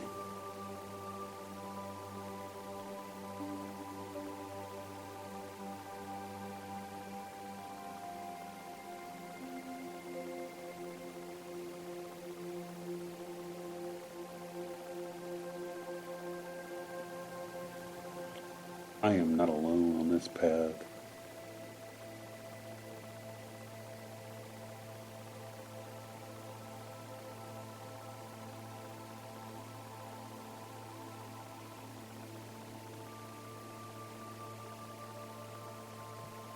Life is working with me.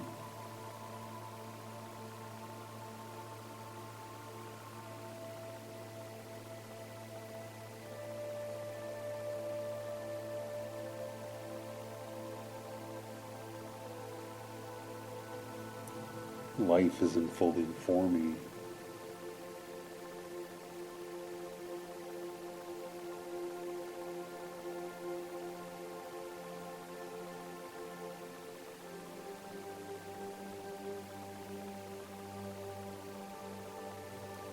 Life is bringing me exactly what I need.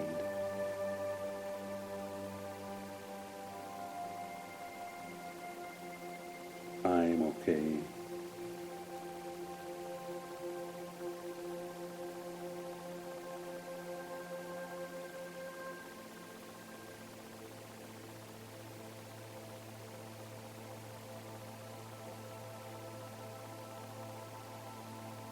And I will be okay.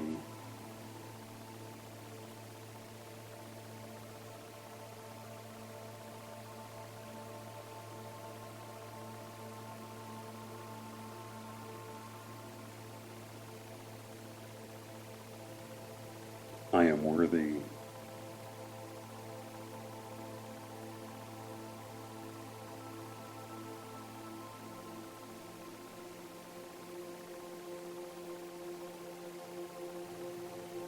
I am whole.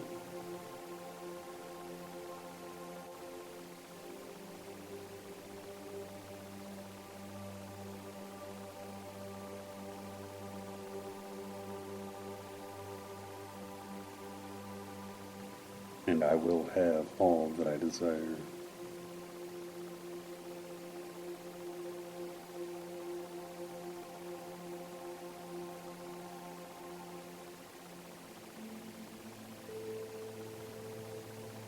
In the perfect time,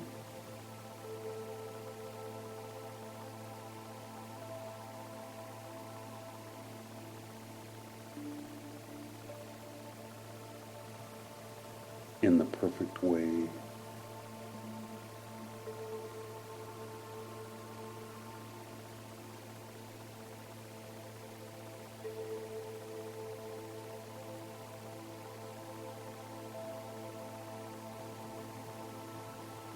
Drift gently.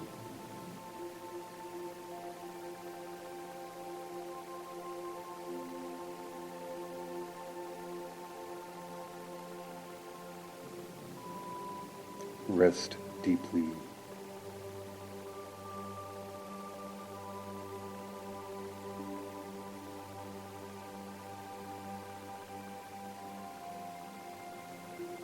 And allow these truths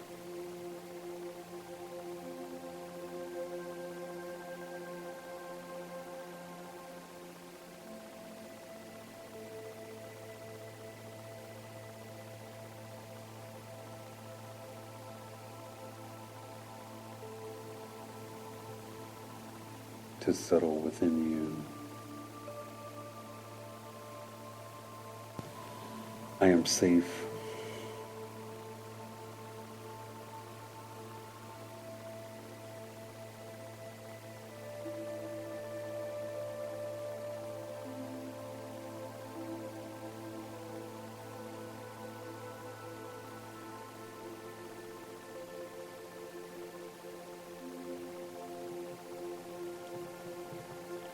I am loved.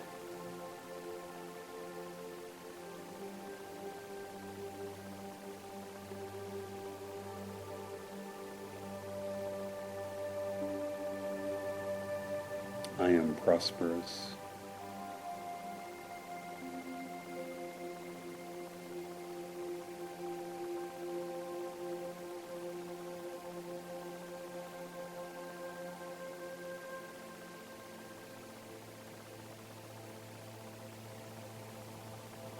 And so it is.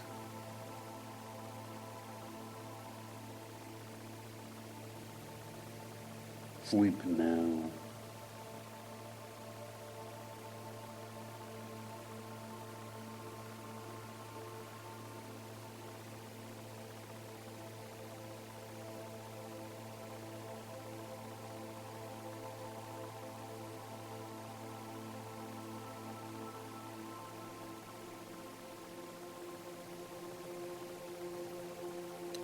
Everything you need is already within you.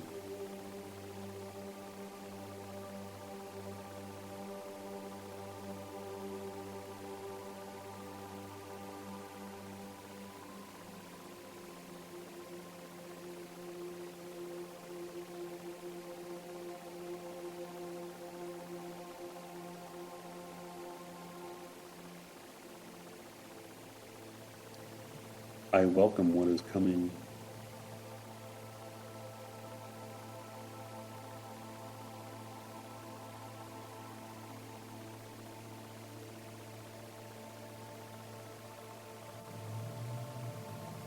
I am ready for what is next.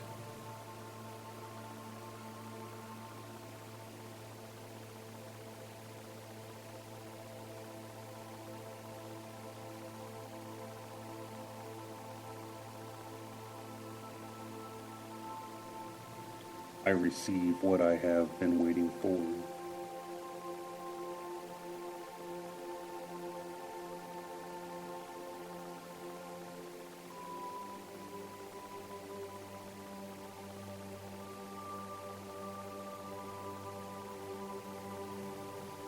I am calm.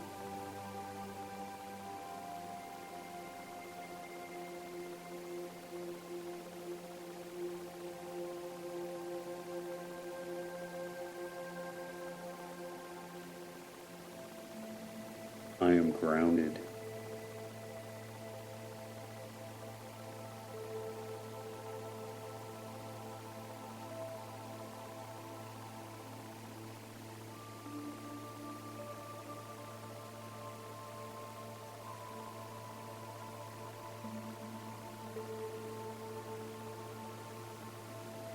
I am at peace within myself.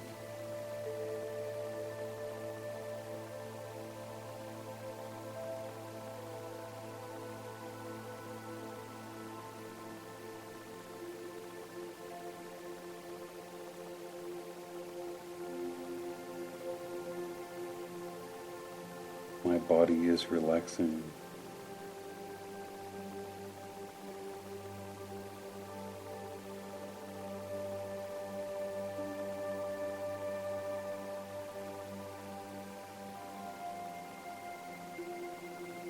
My mind is slowing down.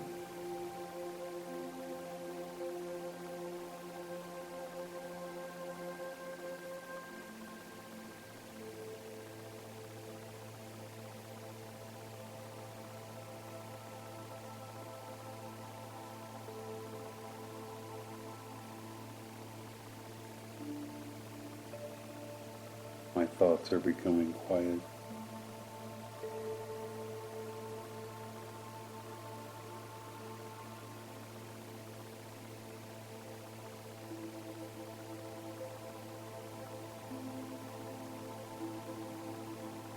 I let go.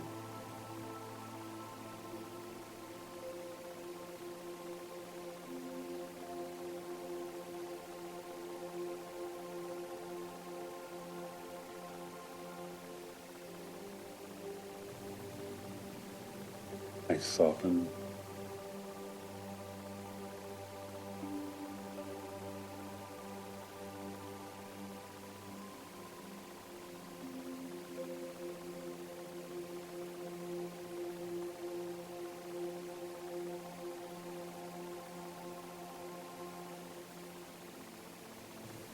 I rest.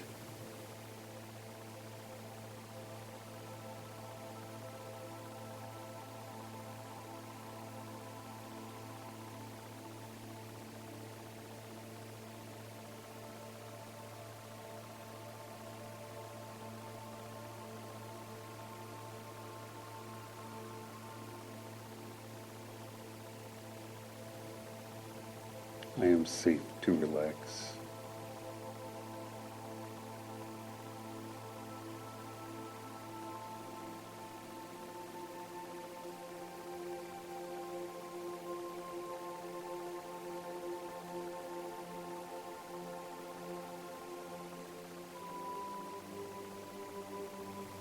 I am safe to drift.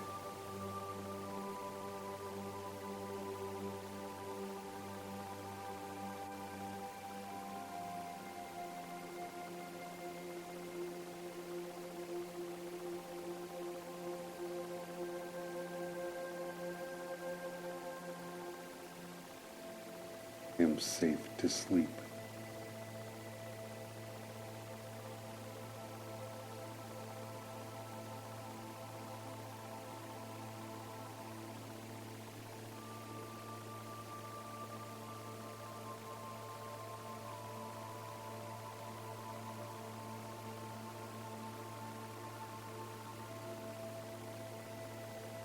Everything is okay.